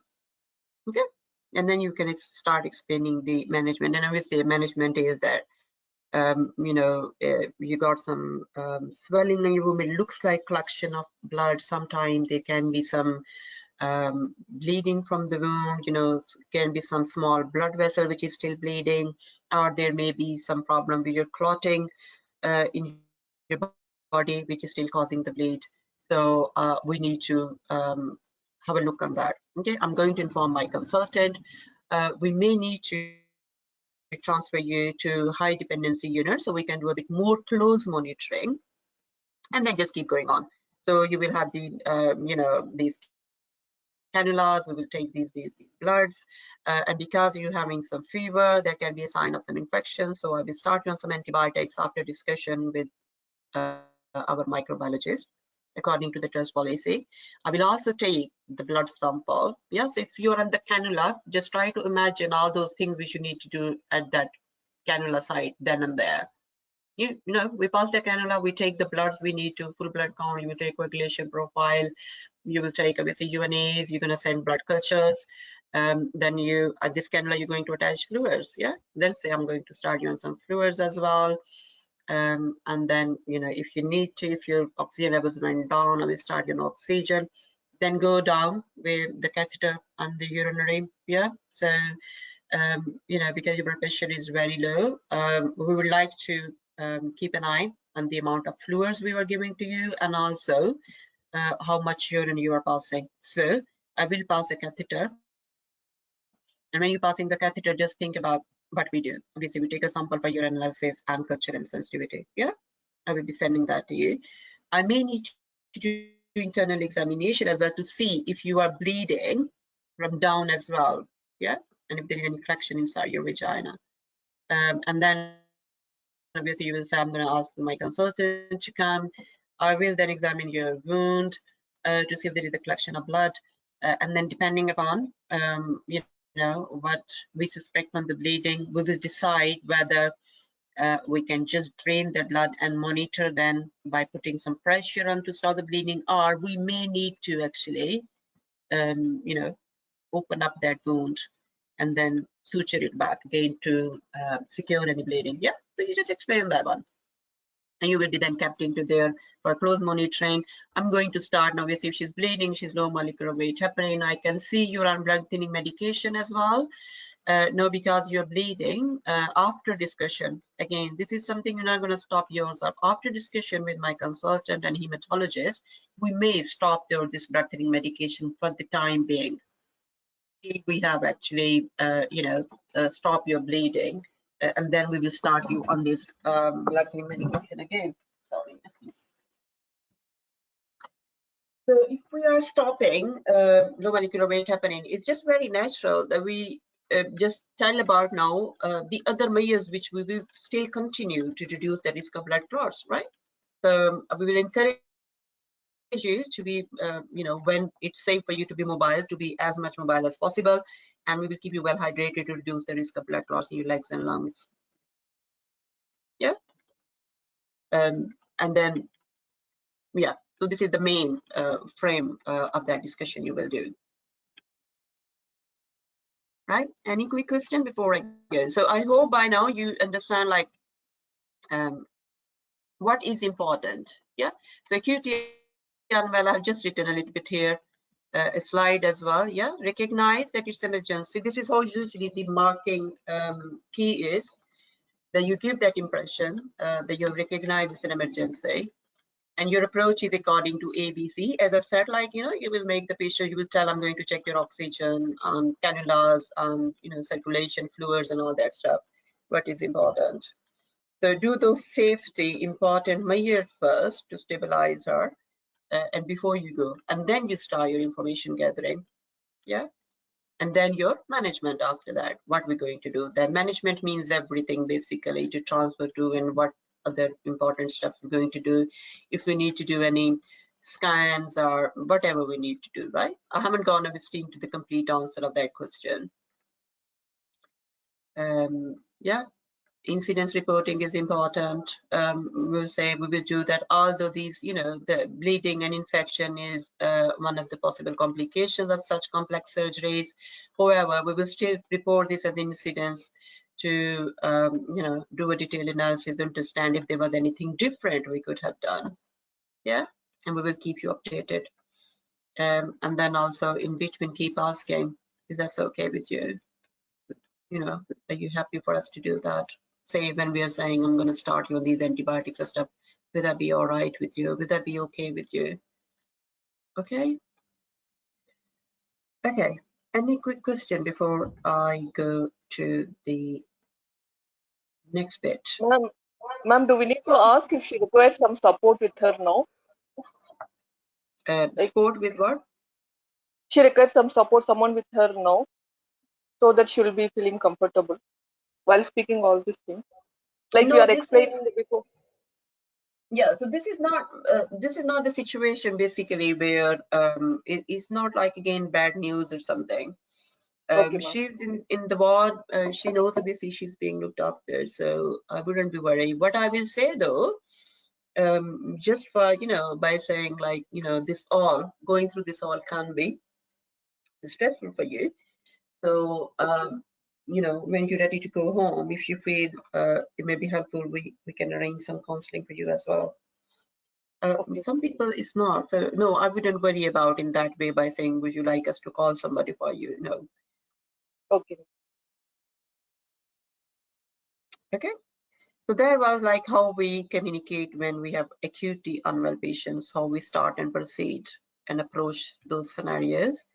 And then there are certain very obviously emergency scenarios. As I said, like in the beginning, these ones are you need to just follow the standard national protocols, and they must be done in the same way. Everybody practice and rehearse in the same way. And the reason for that is they are such emergencies. They are obviously the life-threatening emergencies. So it can't be left on individuals actually to think then and there what we should be doing. Yeah, it should be so much rehearsed. We do drills about them. We get proper annual training again. Everything so much is rehearsed in our brains that it just is sitting in our subconscious. And when we come across this situation, we basically are just doing that automatically. All right, we don't have to basically think what we are doing. This needs to be followed exactly those protocols. So I usually call by saying robotic delivery of all these steps, right? So just for an example, just say, for example, cardiac collapse, maternal cardiac collapse, PPH,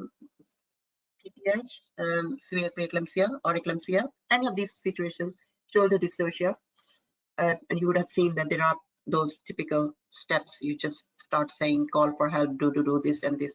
So say, for example, cardiac collapse. So it's a woman, you're told like, okay, the scenario is the scenario here. No, that's not there yet. So say cardiac collapse is in, you are, called to see a woman in room 4, in the delivery suite.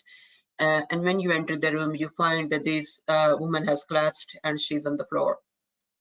So this is cardiac arrest, first of all, to just imagine, yeah? So what you're going to do is now, you're going to alert the team, okay? So it may not be that call up for help for cardiac arrest, but because she's a pregnant woman and she's on the floor, she's in the clinical area, you need to alert and get help from other colleagues as well, okay? Even she's just fallen, she may not be in cardiac arrest or anything, okay? So I will just simply say that I'm going to pull the emergency buzzer in the room to get her because a pregnant woman on the floor, all right? And then I will check if it's safe to approach the woman. So again, those cardiac arrest or cardiac resuscitation, basic life support resuscitation steps. So I will then, approach to the patient. I will see if it's safe to approach to the patient, and then I will call the name. The next, I'm going to check if she's responsive. I'm going to call her, hello, slightly shaking her shoulder, hello Samantha, can you hear me? And if there is no response, then you're going to call for help, yeah? And you're going to very clear in your instructions. I will call for help. I will ask one of my colleagues to call obstetric, cardiac resuscitation team and tell them a pregnant woman, yeah, so you're telling now, a pregnant woman has collapsed on delivery suite in room 4, and ask the, to open the labor ward doors as well for the cardiac team to approach quickly. I'm then quickly going to, check her breathing by doing that. So you just keep going through those steps then. Head tilt and chin lift, and I will look, listen, and see if she's breathing at the same time. I will feel for her carotid pulse. If they're not there, then basically you will give the call for help at this stage by saying, please call the cardiac arrest team, and I will immediately start the chest compressions. Okay, and the chest compressions will be given at the rate of 100 per minute. And I will keep 30-to-2 ratio, 30 chest compressions followed by 2 breaths. But because she's in a clinical room, I can actually ask one of the colleagues who have approached already now to put the oxygen mask by keeping her head tilt and chin lift position. So she's a continuous, and we will continue with the continuous chest compressions, which will be given at the rate of 100 per minute. And the depth of the chest compressions should be to ensure there is 2/3 recoil of the chest to make it effective. Yeah, I will then ask one of my colleagues to bring defibrillator, and as soon as the defibrillator is available, I will attach, or I will ask one of the colleagues to attach that, and somebody will continue with the chest compression. The defibrillators basically are present in the labor ward, in the wards. They are there. You don't need to particularly wait for the cardiac arrest team to arrive to give the shock. Defibrillator will be available to you before the cardiac arrest team arrives. Okay, and they are automated. They are just there on the nursing station. So somebody will just fetch that for you, and you will say, okay, the chest compressions will continue, and you will open the defibrillator. There are instructions given inside the defibrillator as well, how to operate it. And there will be 2 pads to apply. Again, pictures are given away to apply them, but you will tell them, one will go just below the clavicle second costal line on the right side, the other one will go horizontally in the 6th intercostal space. Yeah, you should know that, from this one, I will apply over there, and then the defibrillator will be switched on. It will start analyzing the rhythm. And defibrillator basically analyze the rhythm for you and give you the instructions as well.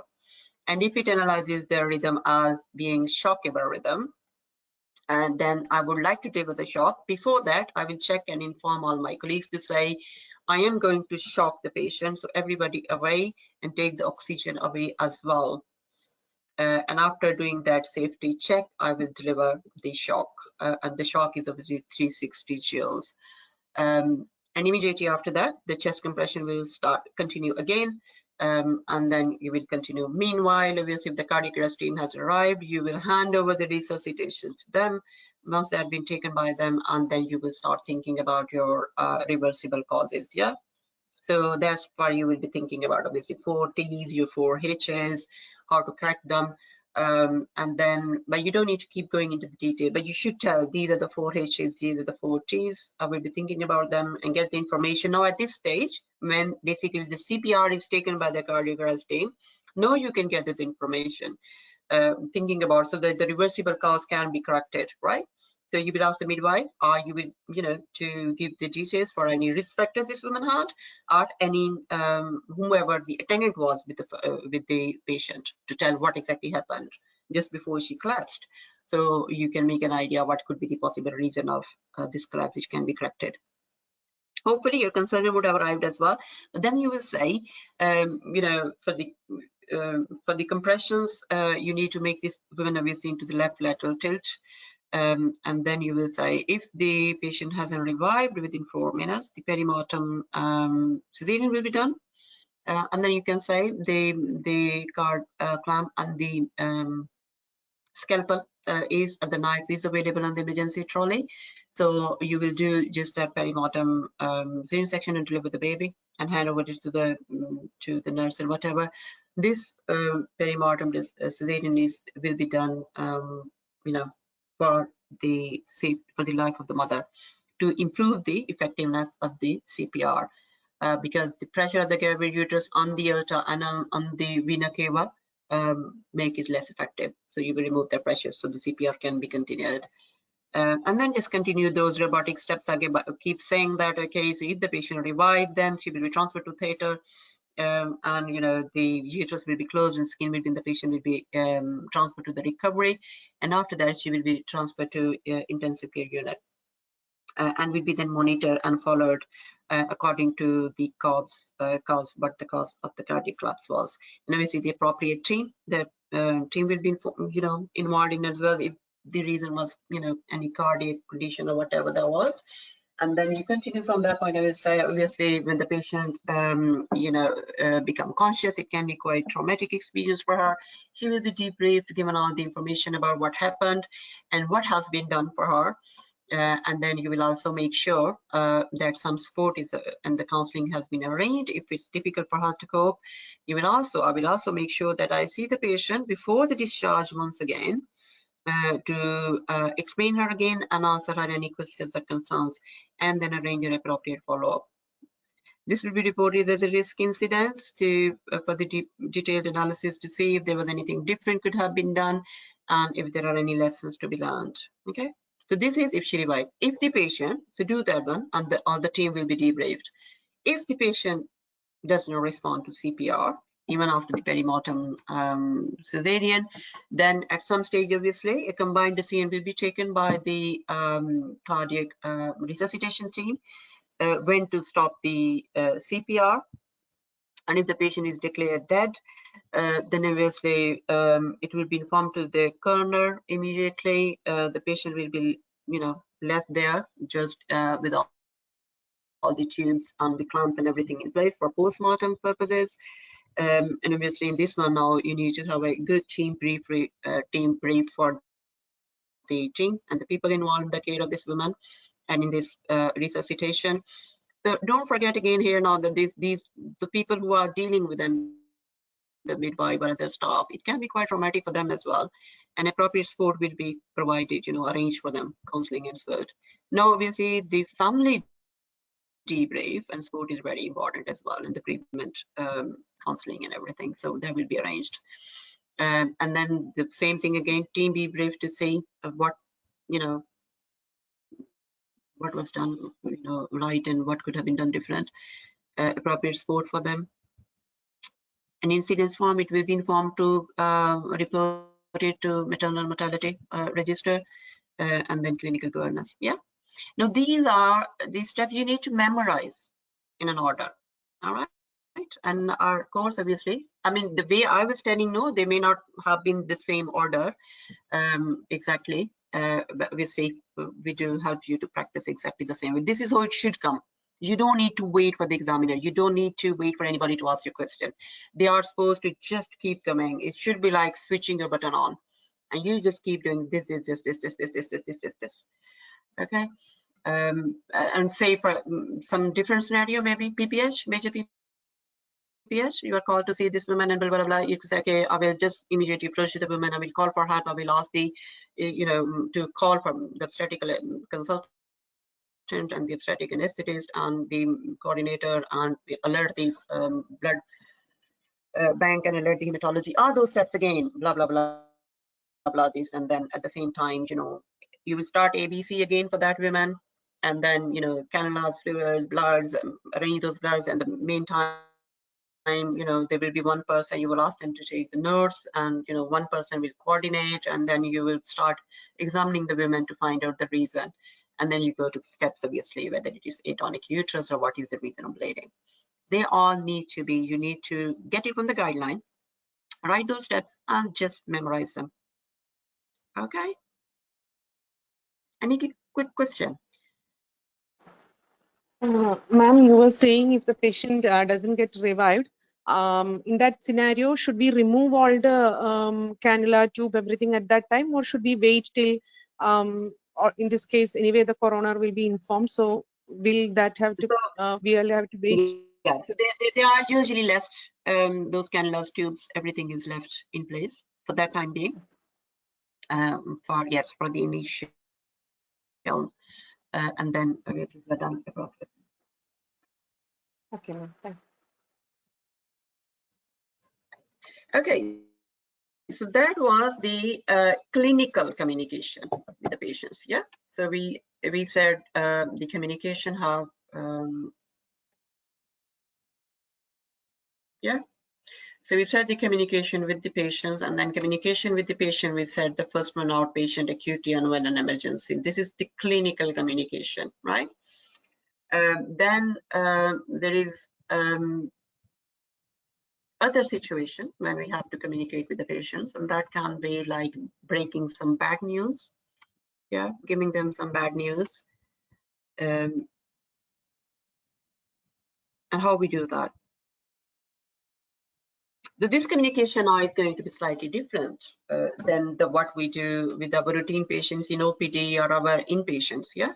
So what we will be doing, what is actually the main theme is being examined in these stations. This is about empathy. And these stations are totally driven by the emotions of your patient. You must flow with that. Please do not be overwhelmed that we again have a certain agenda to meet with. If your patient is crying and she's not ready to go ahead, and if she start crying again and again, it's absolutely fine just to leave and then again start counseling your patient and checking on her. Don't worry, there are certain steps I must say, and if I'm not saying, I'm gonna fail. If you're not able to, say your patient is going emotional again and again, if you're not able to tell what important step you thought you were supposed to tell, then what you can say, and you're coming towards the end of the station, you can say, okay, no, I will need to leave to attend an emergency. I'm going to leave my midwife with you. And when you feel, after dealing with that emergency, I will be coming back to give you the information, what to expect from here, what we will be doing and how we will manage this. When you say that, you get marked for those points which you will be doing. Okay, I will not worry. But I will never try to, patient is still like crying or sitting sad and not engaging, and I'm just starting as a, we are going to do this now and do this now, and we're going to take these bloods, and we're going to take these swabs, then we're going to do this one, and then after that we're going to do postmortem on your baby, blah, blah, blah. Okay? We're not going to do that. Now, breaking bad news, there are again two different main categories of breaking bad news. So we will need to, when we are going to provide them support, that will be according to that. So we also need to make sure it's appropriate. Yeah. And in one of previous stations, like molar pregnancy, I said, like when you are going to break the bad news, you will first prepare the women to say, this can't be unexpected, stressful, or if it's really bad news, it may be shocking for you. Say breaking bad news of terminal cancer, stillbirth, then we will say, it can be shocking for you. So before news, we actually will prepare her. We will give her these signals, and then I will ask, would you like somebody to be with you? Okay, these are heavy grief news like stillbirth, cancer, those type of things. But then there are slightly different scenarios. They are also breaking bad news, like infertility, giving some diagnosis of infertility, giving somebody diagnosis of premature ovarian failure, giving somebody diagnosis of androgen insensitivity syndrome. Now, this is going to be also shocking. Yeah, it's probably more shocking than giving somebody news of cancer, particularly this premature ovarian failure and androgen insensitivity syndrome. But in this one, I will be careful the way I'm going to provide the support. So I will prepare her to say the results may be quite unexpected and shocking for you. Would you like me to call one of my midwife or nurses? Well, we usually, androgen insensitive syndrome, if I'm going to break that bad news or any cancers, obviously you will have some of your colleague with you. But in cancer stuff, you offer her to have some family member with them. In these two, I will be careful before I say, would you like some family member or your partner with you? Yeah, I wouldn't say that. All I will say, this news can be about infertility and androgen insensitivity or premature ovarian failure. I will say this can be quite upsetting and shocking news for you. Would you like me to call one of my colleagues here for support with you before we discuss this? Because there is a very important element of confidentiality. This news is going to change her life significantly in a way. She may not be able to. We rather encourage them, say giving somebody diagnosis of HIV and these. we rather encourage them to say, when we come down with the counseling, to say, I will recommend you to take some time to think carefully, who would you like to share this diagnosis or the news? Yeah, because obviously there are long-term affect your lifestyle. So that's also making a difference. And I so like, don't worry about your agenda. Just try to take, yeah. Right. So say,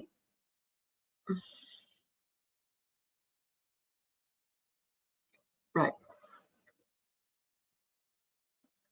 Now, this type of scenario where you're going to give actually a bad news about a stillbirth. The session is getting obviously quite lengthy, so I'm not going to take in a typical way some role play to do first and then correct it, because I just wanting to give you some structure and idea. Now, what happens usually the people do, and the candidates do in the exam as well, when they read this scenario, okay, this has been, you know, it's a stillbirth, and we're going to give this news to the person. They find it difficult how to open up and how to give that news, how to prepare this woman for the news. So some people do, they start with them by saying, well, you know, we have this done, and I'm afraid I don't have a good news for you.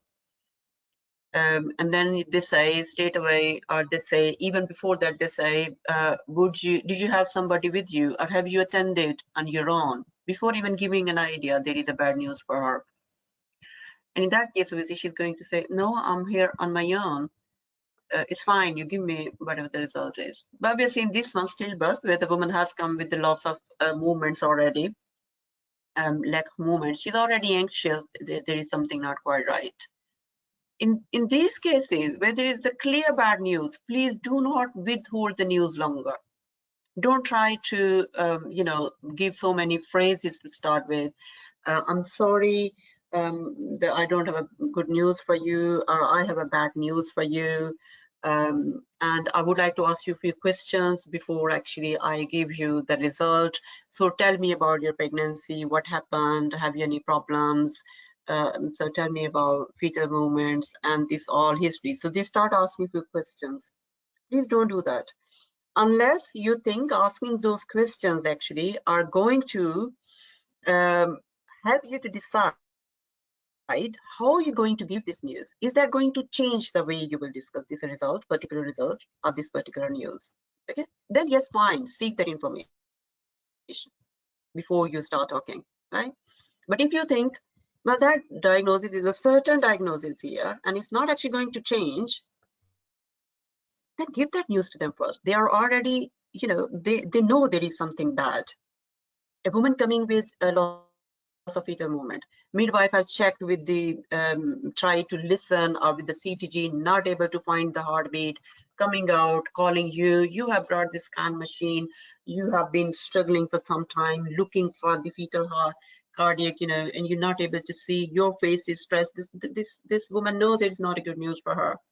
It doesn't make any sense now to keep her in the agony and uncertainty for a longer time by asking this and this, and you know, tell me how you tell. Yes, I'm going to tell you, but let me ask you a few questions first, and then I tell you. No, please give them a result, and then ask whatever you need to ask. Okay. Again, as I like, unless there is something you think it can change. If somebody, then a bit milder case of bad news, say infertility, is aspermia, azoospermia, or whatever.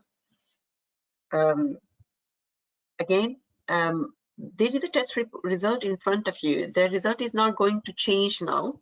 Yes, your management may change after getting the information from that patient.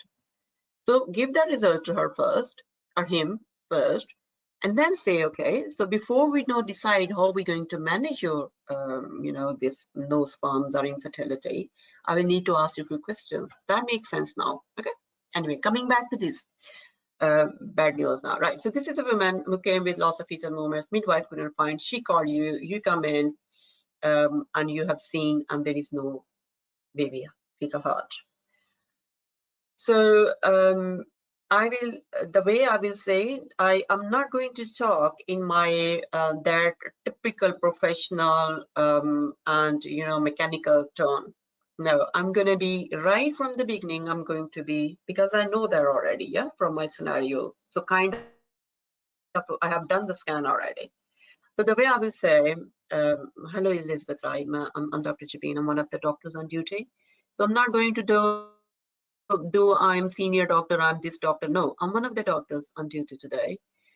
And the midwife, you came with because you couldn't feel the movements of your baby, and the midwife couldn't find the heart, so she asked me to come and do the scan. I have done the scan, and I'm afraid the result can be quite shocking and unexpected for you. Would you like to call your partner to be with you here before, or any other family member, before I discuss with you? Are you okay for me to give you the result? Yeah. And then you will say, I'm sorry to inform you that this baby is not alive. Okay, very simple. Instead of saying, I'm not able to see the heart, or there is no heartbeat, either say simply, there is no heartbeat, or this baby's heart has stopped, or this baby is no more alive. Okay, some very clear result in terms of saying, I'm not able to see the heartbeat. When you say, I'm not able to see the heartbeat, you still have a little hope. Call somebody else then who can see it more appropriately. Sure, call somebody. Yeah, just very simple, comprehensive and short sentence to give the news. And if you guys have actually dealt with this type of scenario and broken this news, you know it's quite upsetting. It's very upsetting as a clinician as well. So don't rush now to say some words to say, I'm sorry, I am the bearer of the news. Or I'm sorry, I have given you and I don't have the good news for you. No, just simply, you are sad, express your sadness as well. But before you say you are sad, she's a mom, she's more in pain. So let her express her sadness and her grief first. Okay? I will give the news and I just go quiet. I just simply can't say anything, to be honest, after that. And then as you see your patient's response, some go in the shock, some go into denial, some scream and cry, some appear frustrated, and they start shouting, what the hell are you saying? What are you saying? Are you sure? No, it's not. It can't be with me. It's all your people's fault. It happened. It's absolutely okay. Just be, again, quiet for a minute or something. Whatever she's expressing, let her complete that emotions come out. All right? And when she actually has finished, okay, don't interrupt in between. Again, you can give her those golden 2 minutes here. But if she go quiet before that, then yes, you give again few seconds. I usually tell my candidates to count 1, 2, 3, up to 5 when she's gone quiet, and then ask her by saying, I can say it's extremely shocking news for you, and I am really saddened. Yeah, and it's really very difficult and shocking news for us as well. Quite unexpected and shocking news for us as well. You were doing very well. Your baby was doing fine. We were not expecting this outcome. Okay, so now this is how I have expressed my empathy, from my tone, from my body language, and from my real natural words, right?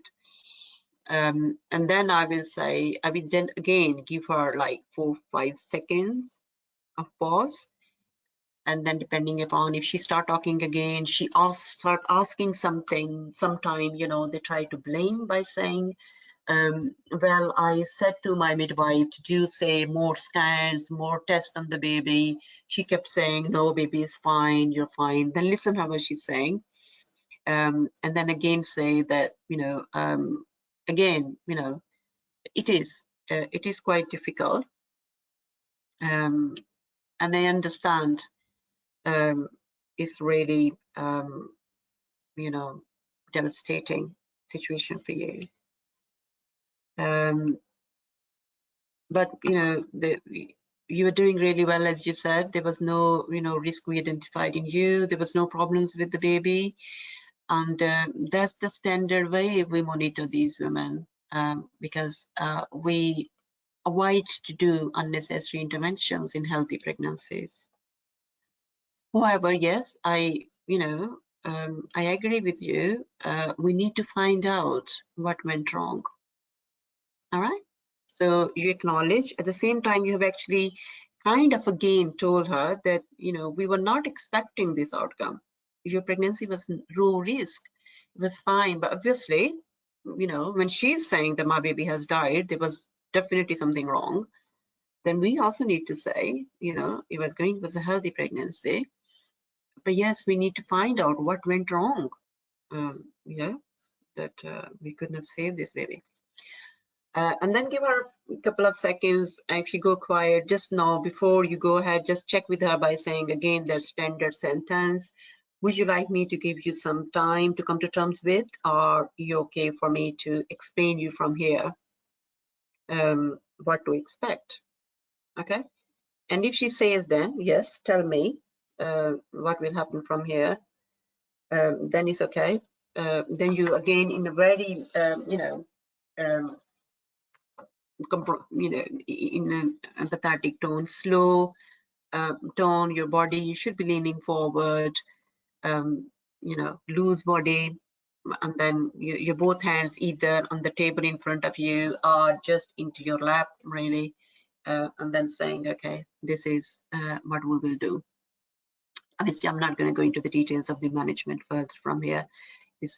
We're talking about the communication today, how you open up. And then can be some scenario like this. It is also breaking bad news. So what is different from that news and this news? I need some volunteer for this one to start with. Who can just tell me the result, and then we will take things from there. Okay, so please, quickly.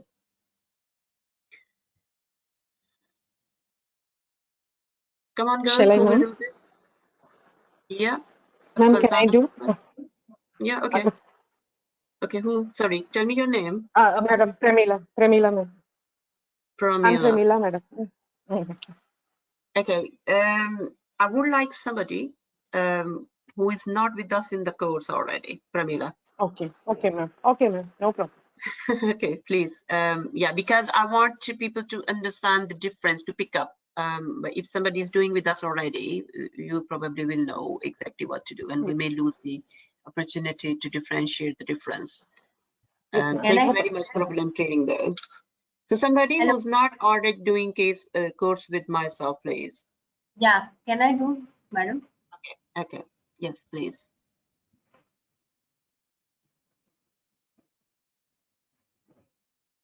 This one, the sorry. one. No. We have done this one. This one.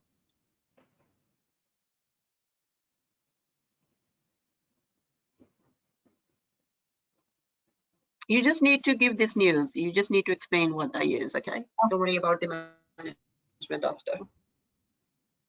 So, but I will have to introduce and talk to her, no?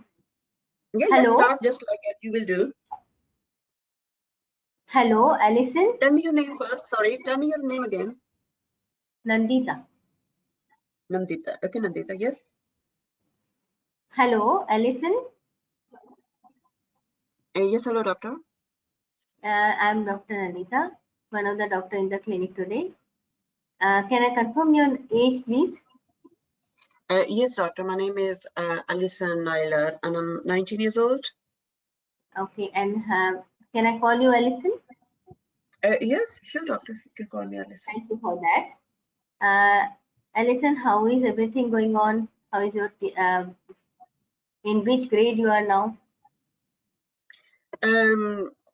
Yeah, all is fine. I have just recently started uni, and you know, I have been sent by my doctor because I haven't.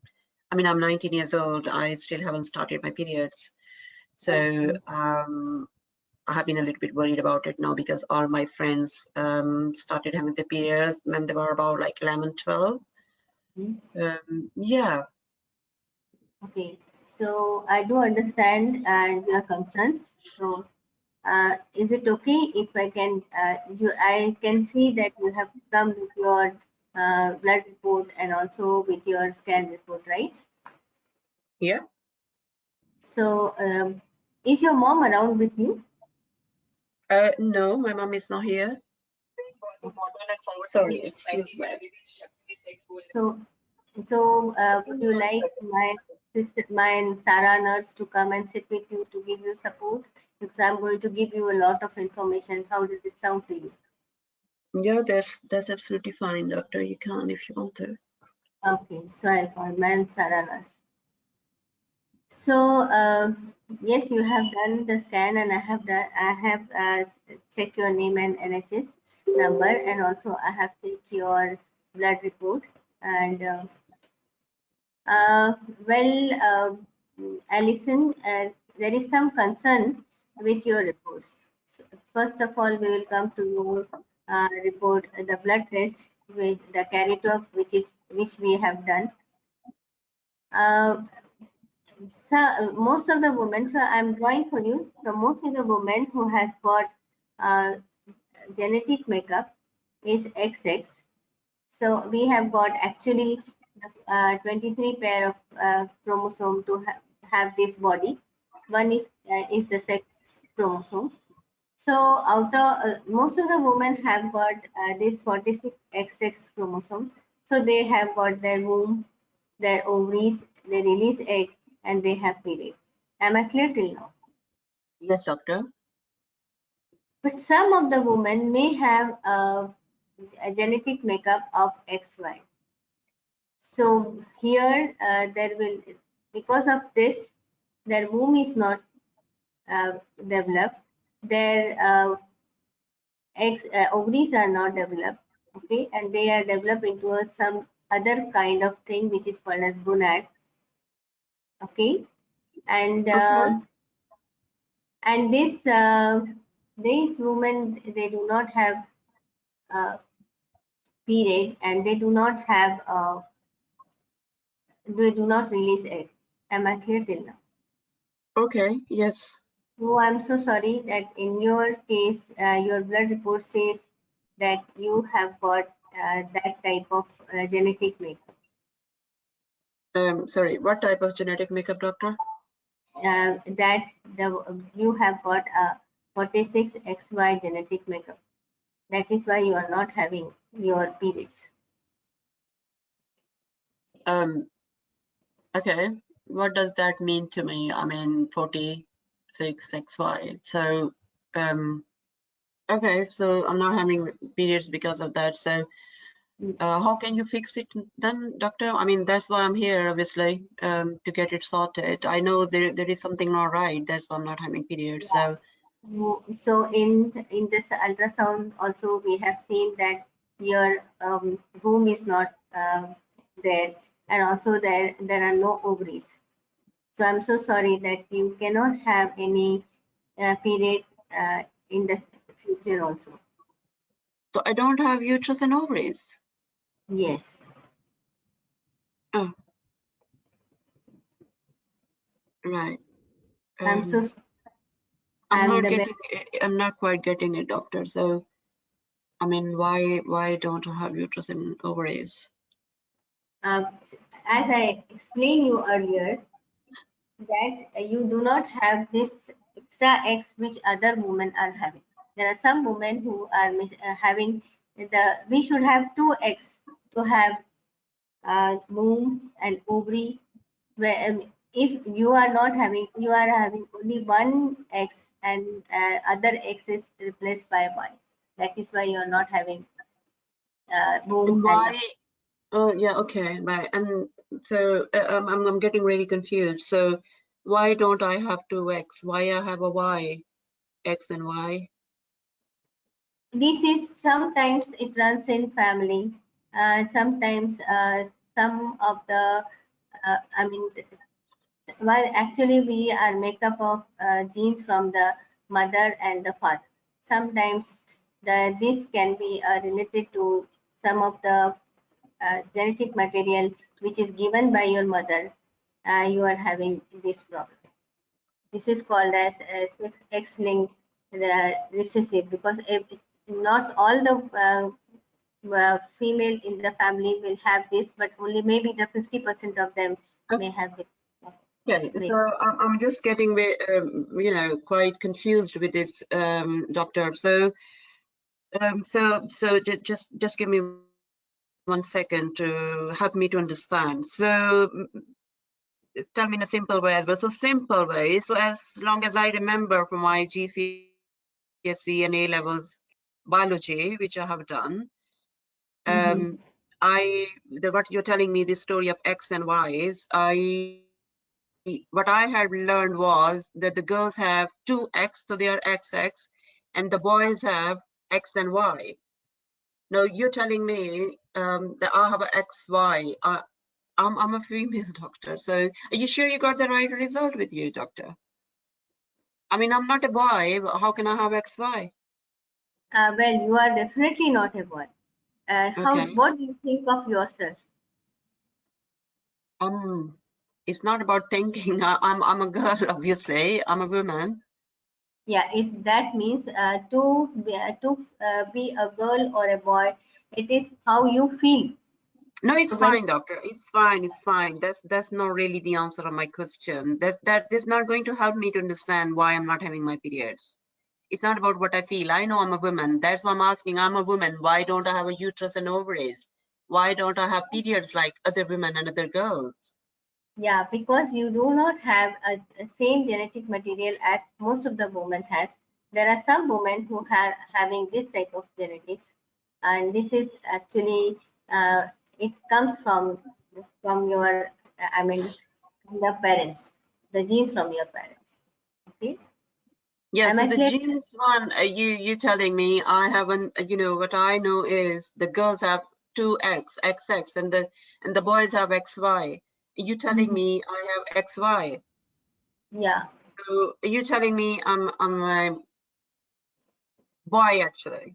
That's what I'm No. saying. I don't think you got the right result with you, doctor. How can I have XY? I'm a woman. See, when we are in the womb of our mother, this is how we develop.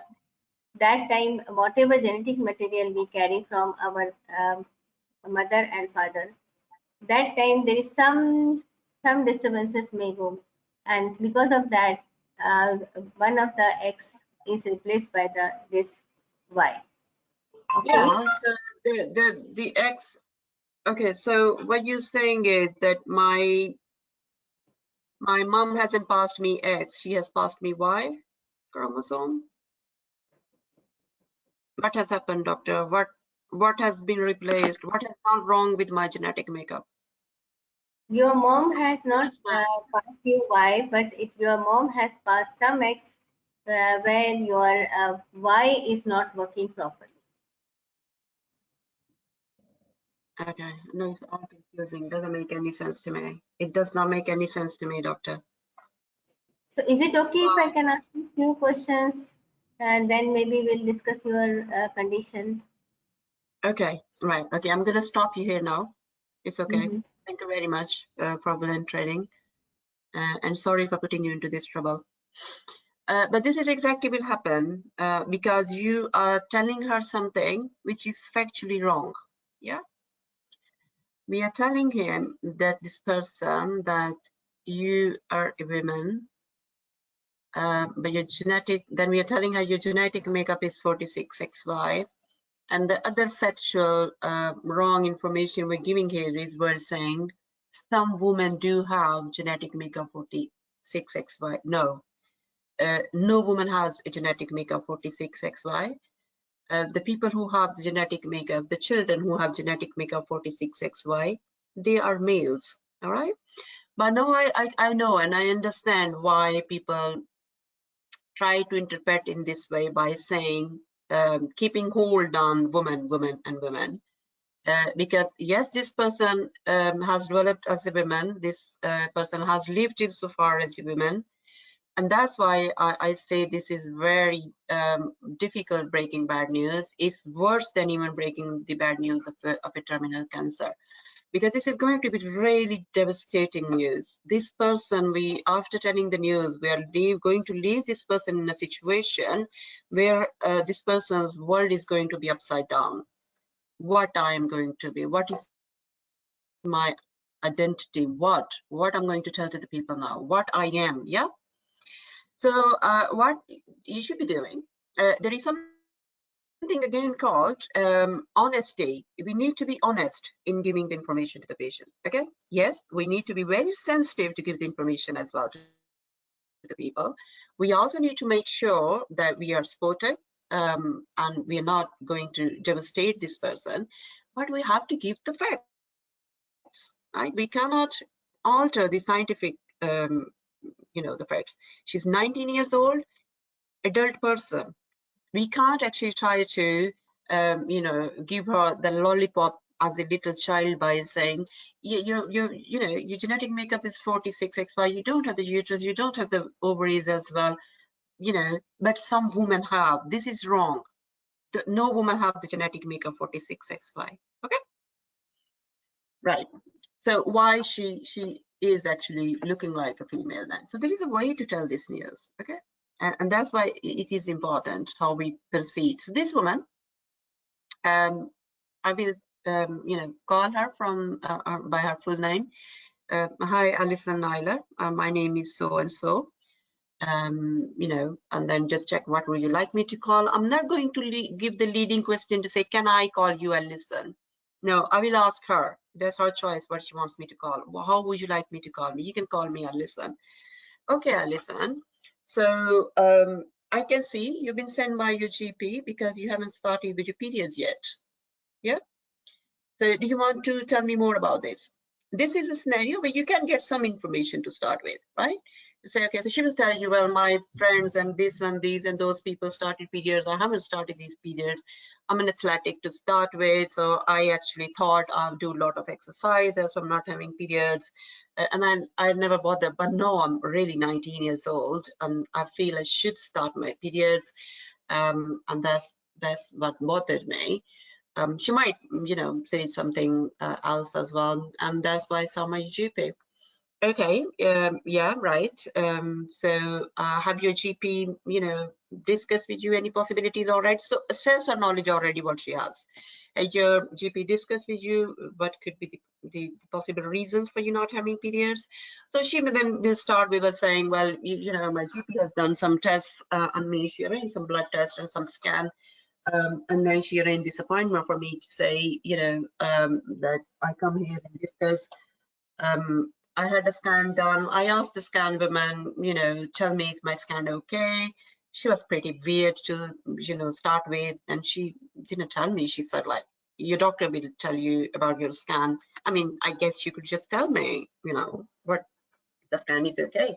Usually, these type of, they start with.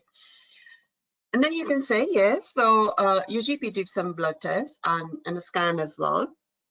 And I have the results with me. Now, this information can be quite complex, unexpected, and shocking for you. So here I'm not actually going to, as I said previously as well, I'm not going to offer her, would you like to call your mom or your boyfriend or something? She might relent to you before as well, saying, well, no, I have a boyfriend as well. And, and that made me concerned as well that I don't have periods, right? So I'm not going to offer her to bring any family member, anything. Is your mom here or anybody? No. All I'm going to say is the information I'm going to discuss with you is quite complex and it can be quite unexpected and shocking for you. So if you feel it can be, helpful for you if I call one of my nurses to be here for your support as well, if you find it difficult. Is that okay with you? If she says yes, okay, then you say, okay, so I'm gonna call my nurse here. And then you will say, right, okay. So now, just to try to help you to understand what exactly we're talking about. Okay, so before actually I tell her the result, I'm just like as that molar pregnancy we did. Whenever there's a complex information, I think you're going to be start with the normal stuff first, that normally this happens. That helps you then to correlate your results and the information you're going to give that woman or that person. Okay, so the way I will say, so what happens normally? Okay, what happens normally when a pregnancy happens? There is an egg and the sperm from the father and egg from the mother, and they both bring some genetic information with them. We call them chromosomes. They are just simply packets of information, genetic information, which decide how this baby is going to develop. Okay, so those chromosomes, we name them like X or XY, and there is a certain number. 23 pair of those chromosomes come from the mother and 23 come from the father, and altogether there is a 46. Then on the paper I make two circles. Okay, two circles. In one circle, on the top of both circles I write down 46, 46.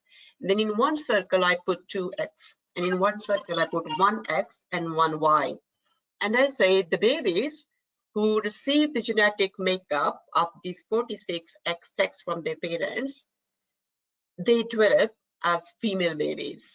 Okay, and because of this genetic information, then they develop the uterus, they develop ovaries, they develop upper part of their vagina. And obviously their body appearance develops because of those hormones and stuff. Later on, their ovaries will produce, their body appearance appears like, they have breast and all those characteristics which look like a female. The babies, now I come to my other circle where I have written 46 and XY inside the circle. Then I mention to that circle and say the babies who get this genetic makeup, 46XY, they, are born as a male child. Okay, now because of the XY, they will then develop, because of this information, they will develop as a man. Their internal organs, they will develop like, they will have the testes produce that hormone called testosterone, and that testosterone will then have them to develop their body like a male. So, they will have the appearance, the strong muscular appearance, their beard, and, their external genital organs like scrotum, testes, and the penis, they will develop like that. However, in some of these male babies, so instead of saying some females don't develop whatever, no, instead you need to say some of these male babies, the babies with 46, so don't say even male babies, you say that some of these babies with 46XY, they have the testes, they have the testosterone hormone as well. However, their body does not respond to this testosterone hormone. And as a result of that, they do not develop as a male. All right? And instead, their body actually is producing a lot of female hormone we call estrogen. And as a result, their appearance then become of a female. So they develop external appearance as female, they have the breast, they have the figure like a female, their external genital organ, vulva, and all that is of female. All right, they do have testes, which may not be in the right position, and sometimes the testes are still inside the tummy, or they might be just in their groins. No, we have explained that story, right? No, I'm going to break the news, and I will say, I'm afraid the blood test which we did to check your genetic makeup, no, I'm going to, point on my circle of 46XY, and I will say, the genetic makeup you are born with is of 46XY. And that makes it easier for her to understand what I've already talked about. No, I don't need to struggle with her. She's not going to come to ask me about what the hell are you talking? I read my biology. I read this XX and XY.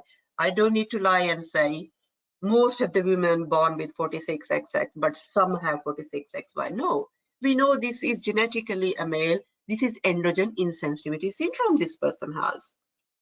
Now, the fear why people recommend to start by saying some this and how you perceive yourself, female or male, that story is because obviously this is going to be very upsetting and devastating news. This woman, yes, the next immediate reaction is she's going to shout, and that shout is not she's shouting at me or she's angry on me.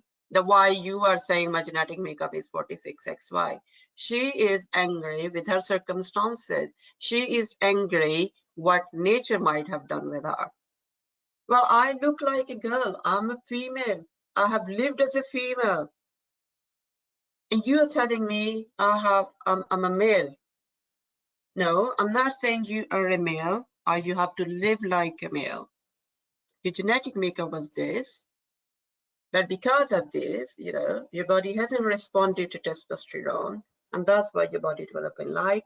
And let me reassure you, you still can continue to live as a female, just like as you have done already for the last 19 years. Okay? And we will facilitate you with that by, putting you on those hormones. It's as simple as that. You have given the news, you have given her actual, factual, scientific diagnosis and the information what that is. But at the same time, you have actually given her, helped her to remove her that fear as well. Why she become upset? Why she will become angry? Because what we're telling you, she entered the clinic as a female, and now she will go out and tell world I'm actually a man. No. So for that one, we can reassure her by saying, no, if you can still continue to live as a female, just like as you have done for the last 19 years. Yeah. It's natural, isn't it? And as soon as we tell as you have done last 19 years, that's quite reassuring for her. Okay, that immediate threat, how I'm going to face the world now, at least is gone. All right. She still is going to be upset. She's going to be, quite devastated. She might be in denial as well. But that's it is. This woman here, stillbirth, did we try to change that finding at any stage? Did we say the heart, we can't see the heartbeat? The heart is no. What we said very clearly, this baby is not alive. This baby's heart has stopped beating. Yeah. So it is devastating news, but we need to give that news to her, right? Yes. Then comes the support. How are we going to support this person to understand that information, to accept that information, and to go through this process now? Okay. So at this stage now, you will say, so give her time. She screams, she angry. Again, the same way as you've done for the last patient. Give a couple of seconds and say, I can see and understand this is devastating news. This is absolutely devastating and shocking news. And then you can say, okay, would you like to take some time to come to terms with this first? Or would you like me to tell now from where what we can do and how we can deal with this now from here onward? Yeah. And then you can start by saying, and again, if she says I was a male and the female, you can absolutely keep living as a male, right? You don't necessarily have to tell to people about your genetic makeup. Because instead of saying you are what you feel like, what you perceive like, yes, the people know now they are what they will like. The people go through the gender transformation even. Yeah. So that's fine. That's not answer to her question, her information we are giving to her. So we can reassure by saying, yes, you can continue to live as a female. So hormones, we will put you on the hormone replacement therapy. The estrogen, which will help you obviously to maintain your appearance, and also will provide the required, for your bone health and for your heart health as well. And then at that stage, then when she just come a little bit to that one, then you can say, okay, so now to go further from here, I would like to ask you a few questions. And then you can ask her a few questions, whatever you want to ask her about the family or what she's doing and about the partner she had. Has she having any symptoms, kind of any hot flushes or anything? If she has a boyfriend and she's sexually active. No, obviously the lower part of vagina obviously is, the external development. She has the vagina, you can ask her about sex. How is the sex? Is it painful? Is it uncomfortable? And if it is, then obviously you're going to tell her like, okay, so what we can do, then you tell her about the using dilators to increase the extensibility of the vagina, and also, the dilators will help to achieve a more length of the vagina to make it comfortable. So tell her these are the few things we can start with, and if you still find still uncomfortable and difficult to have sex, then obviously there is a small surgery available as well to reconstruct or construct and increase the length of vagina. Okay, so to get this type of information, we'll be putting those hormones as well. That will also help you with the symptoms if you feel any soreness down there and any dryness. So this woman, it particularly hasn't come for infertility. Sometimes they come for, if infertility was at this stage, obviously, all I need to say is then to talk about the testes, that these swellings in your groins, they probably are the testicles. Yes, it will be quite, she will be upset on listening the word of testicle and all that stuff, but that's what it is, right? So these are those, and these will need to be removed at some stage. So she's 19, obviously you can offer her their surgery after a couple of years, so she can have some more effect if there is any from the hormones she's getting for her growth. It's insensitivity from that point of view anyway, so you can leave that, okay, we can, and then, but it is important that we do remove them because otherwise there is a chance of them, it can develop cancer. Right?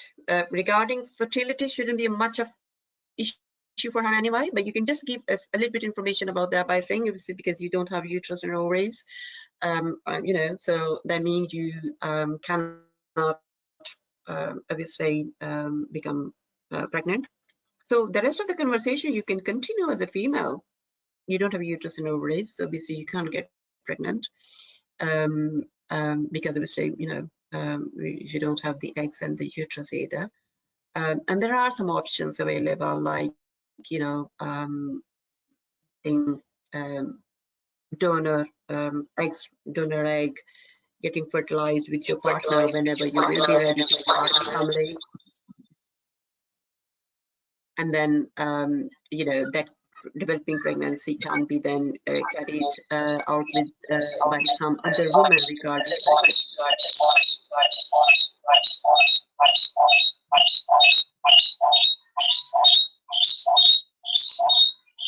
What's my wrong? Okay. Yes, can you all hear me? Yes, ma'am. Okay. Yes. So the person who did this, Nandita, was it Nandita? Yes, ma'am. Yes. So you tell me now, Nandita, how you feel after this. If you need to give this information, how will you? Did you feel it's better talking this way or the previous way? This is my first mentor telling me. No, that's absolutely fine. It's absolutely fine. That's why we're doing. Yeah. Otherwise, every time we have practiced this way only, that not to tell her that she is a man. Yeah. Because she will go and she will kill herself. That's absolutely fine. That's how it is. And the reason the people who are training, telling the other mentors, I can see the reason behind as well why they feel it should be like said that. Because yes, otherwise if we don't actually build up the way we started this consultation by telling what normally happens. We took through her, we took her through that basically process to understand. If we bluntly tell her, you were born as a male, you are a male. Yes, she's gonna be shout and upset to the level where she may not be then able to understand the information we're going to give her. So that's why it's important how you approach, how you open up the communication, and how you basically help your patients to understand the complex information. All right. But at the same time, we need to make sure we're not giving them factually wrong information. Okay.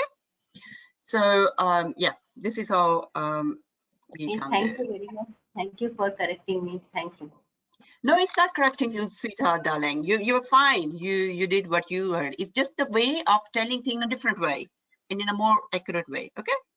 Yeah, thank you. Yeah, Thank you. that's the purpose of this session, just to hug you guys, because sometimes, the people, they do very well, they think, and then they come and they say, we did everything right.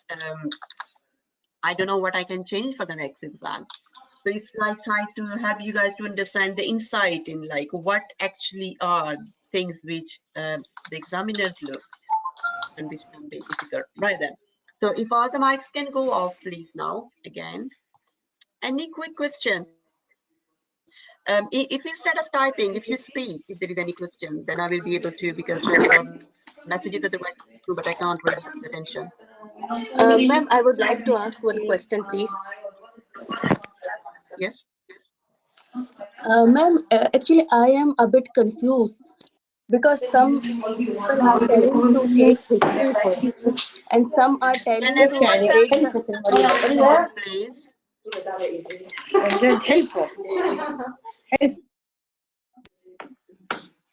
Yeah, Hello. Namal. Yes, hello. Ma'am, I would like to ask that I am always confused that we have to break the breaking bad news first or take the history first. Because sometimes what happen, and some mentors are telling that if you will break the breaking bad news first, then the patient start to crying again and again. That will waste your time. So what is your opinion regarding that? كلهم ولدوا واحدة ضايلة بوست اوبريتيف بوست. Can everybody put their mics off, please? There is a lot of background noise.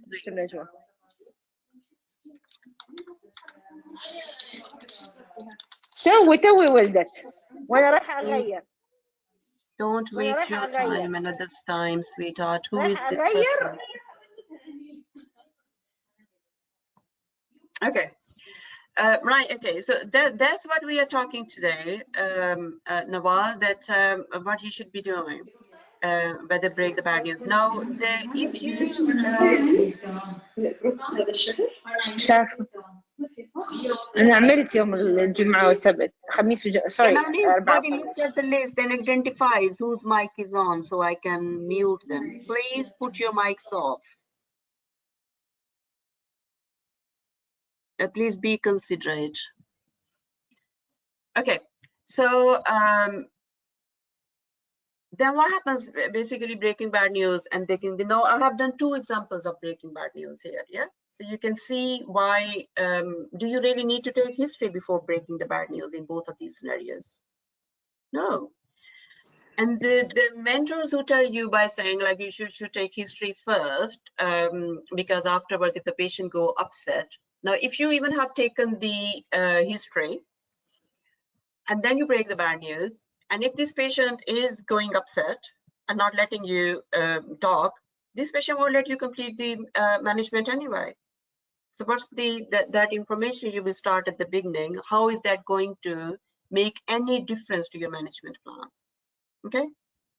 And sometimes you basically do not need that typical template of history taking anyway. So by taking those questions right in the beginning, you waste your 3-4 minutes. Then you break the bad news. No, the main marks, chunk of marks goes towards how you will break the bad news, how will you counsel this woman and provide this support, and how will you then explain the management after. So that's why right in the beginning, I said you need to see. So it's the simple rule of thumb to decide what I should do is, if you think this particular information or the news, whether it's about some abnormal result or about like some, disclosing terminal disease or some major anomaly, fetal anomaly, or some that stillbirth. With that news, you think I need some information before I actually give this news, because that information will help me also how I should interpret this result. Then just take history first. But if you think I will need history, but actually for the management of this condition, then give the result first, give the news first, because that has the marks. And history usually in this scenario is only focused history you need to ask. Okay, you don't need to go all those, tell me about your, you know, the smear, tell me about your smoking, tell me about your where you live, all that. Is that going to help? If you waste your 4 or 5 minutes beforehand in that, and then you come to this breaking the bad news and the management, you will run out of the time. And all those detailed fixed template history which you have done, that might not have the marks anyway. The focused marks, and this history will be the focused marks, okay? Getting the history of other, if she has other sister that at home about their periods, so we can help them, right? About the sign and symptoms, if she has any, like those vasomotor symptoms, about her superficial dyspareunia.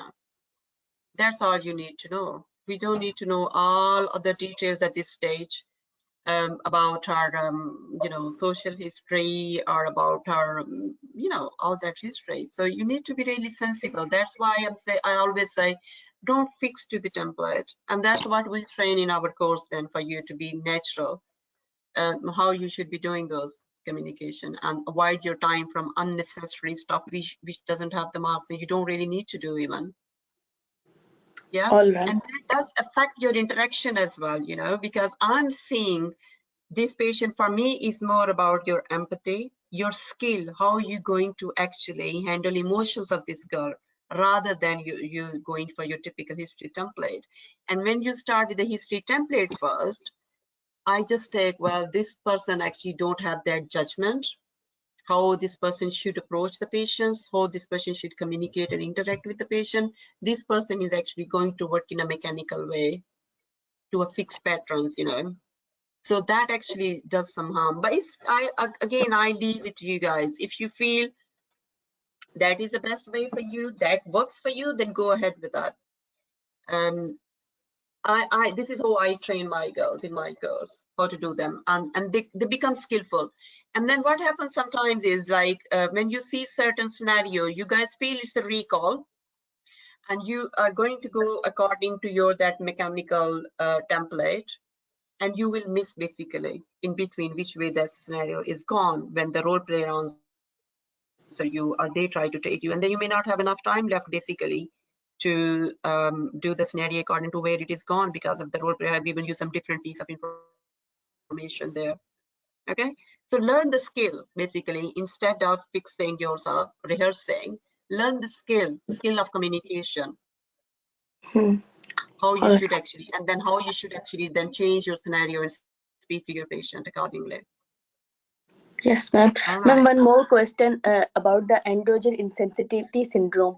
Actually, I was practicing the same way Nandita did. So that's why I'm, because sometimes the patient will ask that, what do you mean? I am a female with a genetic makeup of male. Then how can we tackle that way? You mean to say I'm a boy? I'm a male? You mean to say that? So that how can we tackle that? Yes, this is what that person is going to say. What are you talking about, doctor? What are you saying? Are you saying I'm a boy? I'm a male? I'm a female, doctor. Are you sure you got the right results? All these types, they will come. Yes, that is denial that will come. Okay, and the answer is, well, you know, the genetic information, the genetic makeup is of that. However, for the reasons I explained you, your body has developed as a female. You have lived as a female for 19 years, and you can continue to live as a female onward as well, just like as you already done. Okay, all right. So that's the answer. Because fact is, she's a male. She has a genetic makeup of male. I won't say she's a male. The genetic makeup, I will say no. It doesn't mean you're a male, okay? Or you have to live as a male. You can still continue to live as a female, just like as you have done for the last 19 years. But your genetic makeup was this. Okay? Okay.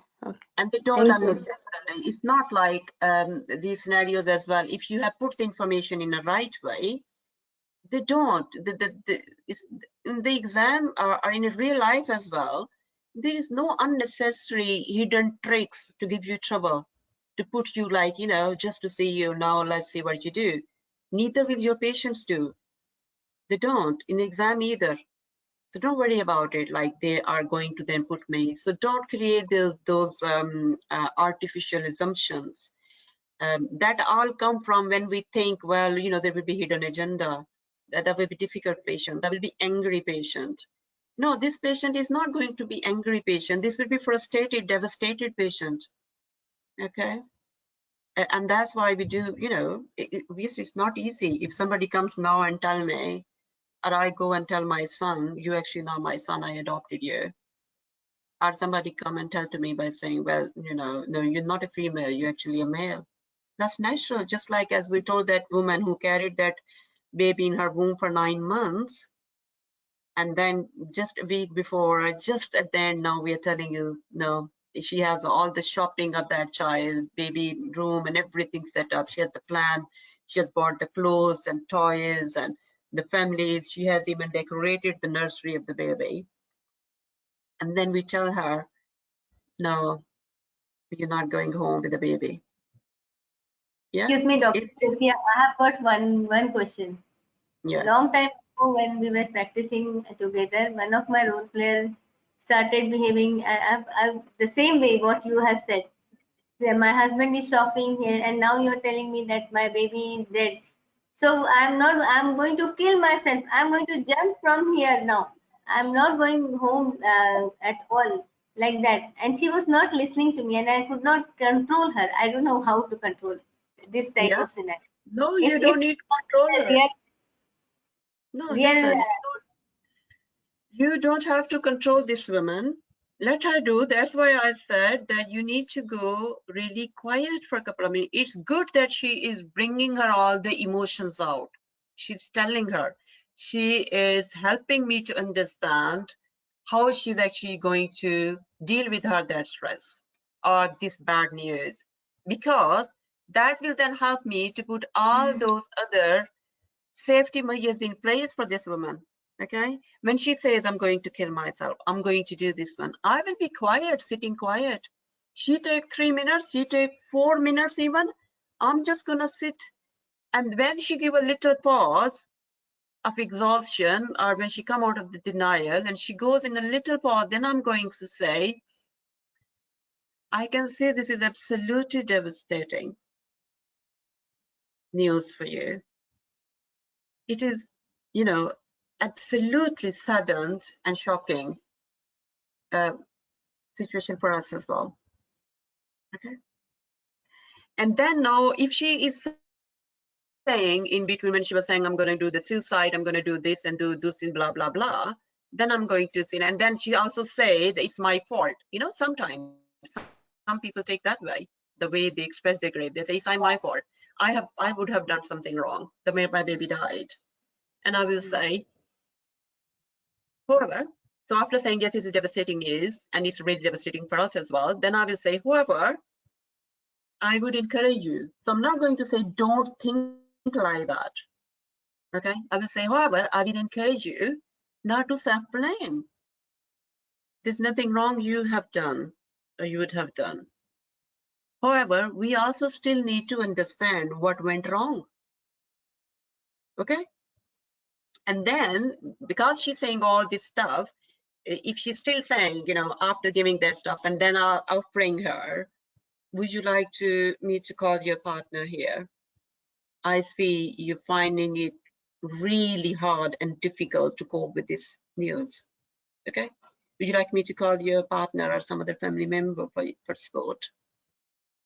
Okay. And then I will be quiet again to say, if she's not letting, okay, the role player, that's the advantage in exam. If the role player keep doing this, it's not your fault. That's what they are checking with you. I had when I did, obviously, many years ago, I had stillbirth scenario and I could not complete my scenario, right? She will cry. She will just was crying. And then, you know, I start again, and then I start, okay, this happened. So as soon as I start again by saying, okay, so, you know, after some time, when you have come to terms with this and your family as well, then obviously, you know, we will need to deliver this baby. And when I say this, she starts crying again. So I again give her the empathy, and, you know, then and then patient, I couldn't, you know, complete my things anyway, and the bell goes on. And I just left by saying, okay, this is really an emergency. I need to go and see, because I was working in this country already for a couple of years before that. So we were used to that, you know, the conversation and communication. I just said like this, I have to already go and see this woman. I'm sorry that I have to leave. I'm going to leave my midwife here with you. And I'm, you know, as soon as I'm done with the emergency, I'm going to come back to you. And then we see what we need to do from here. And that's it. Okay, so if you do not complete your session, still the marks you will get, right? Yes, as long as you say in this particular scenario, if the role player is not getting, you know, and you're not able to, then, but if you will actually, she's trying all that stuff, and you actually trying to tell her what you're going to do, you're going to fail, because this station mainly is not again about checking your clinical knowledge. Yes, there are a couple of marks. There are a couple of marks only to tell her how to induce or what test we need to take. The whole of the rest scenario that, and these stations at the end basically is your role player. You might have satisfied all of the criteria. The way we take the feedback from these, like particularly this breaking bad news, we ask the role player in the marking. When you actually reading your next station in those 2 minutes, we ask the role player to say, if this was the real life scenario, would you like to see this doctor? And if the role player says, yes, she was absolutely lovely, you pass. And if the role player says, no, she was horrible, I will never like to see this. You might have just done all beautiful theoretical things. We will be using this and doing these swabs and these swabs and these tests and those results. You just fail it. Yeah. Okay, Yes. and that's what, you know, when I say, don't worry about those people are telling us this and these are telling us. No, please, learn the skills. That's why I'm doing the session today, right? Yeah. I'm not doing the stations. I'm trying to give you guys the skills, like, you know, how you should have those skills actually to deal with. And even unexpected stations, then they may not be your previous recall. They may not be those standard stations you have seen before. So if you actually are equipped with the skills through the training, and I don't call my courses as a preparatory courses, I call them training. We train you with these skills of behavior. We just will be, you know, assessed there. Then even if it's a different station which have never appeared before, you will be sitting confident dealing with that. Okay, even if they're not recalls. But if you are just trying to adopt what the mentors are telling us, we must learn these specific words and say that way, then it's really difficult. I don't know how to. Okay. Thank you so much. Okay, so I'm just going to do, I think I will put another session next Sunday again, because we simply cannot go through. There are still 2 more domains to go through. We still have to do communication with colleagues, then 3rd domain of safety and quality and all those stuff. So let's complete the communication with patients today, and then we will be doing another session at the same time next Sunday. Right. Difficult communications. So if we go to our domains, back to our domains, we're still on the 2nd domain, communication, and we're still with the communication with patients. And communication with patients, we broke them into different 2-3 categories. One was clinical, and then other one was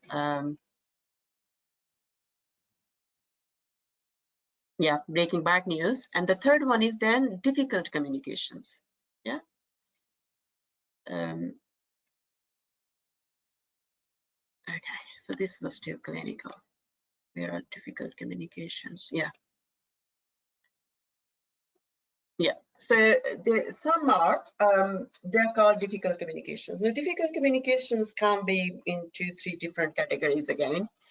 Some scenarios are where actually we're going to give the information to the patient, we're going to do that consultation, there may be already some results, or from the history and diagnosis, we are going to then discuss the options, and that might be some difficult and hard options and hard decisions or difficult decisions that patient needs to take.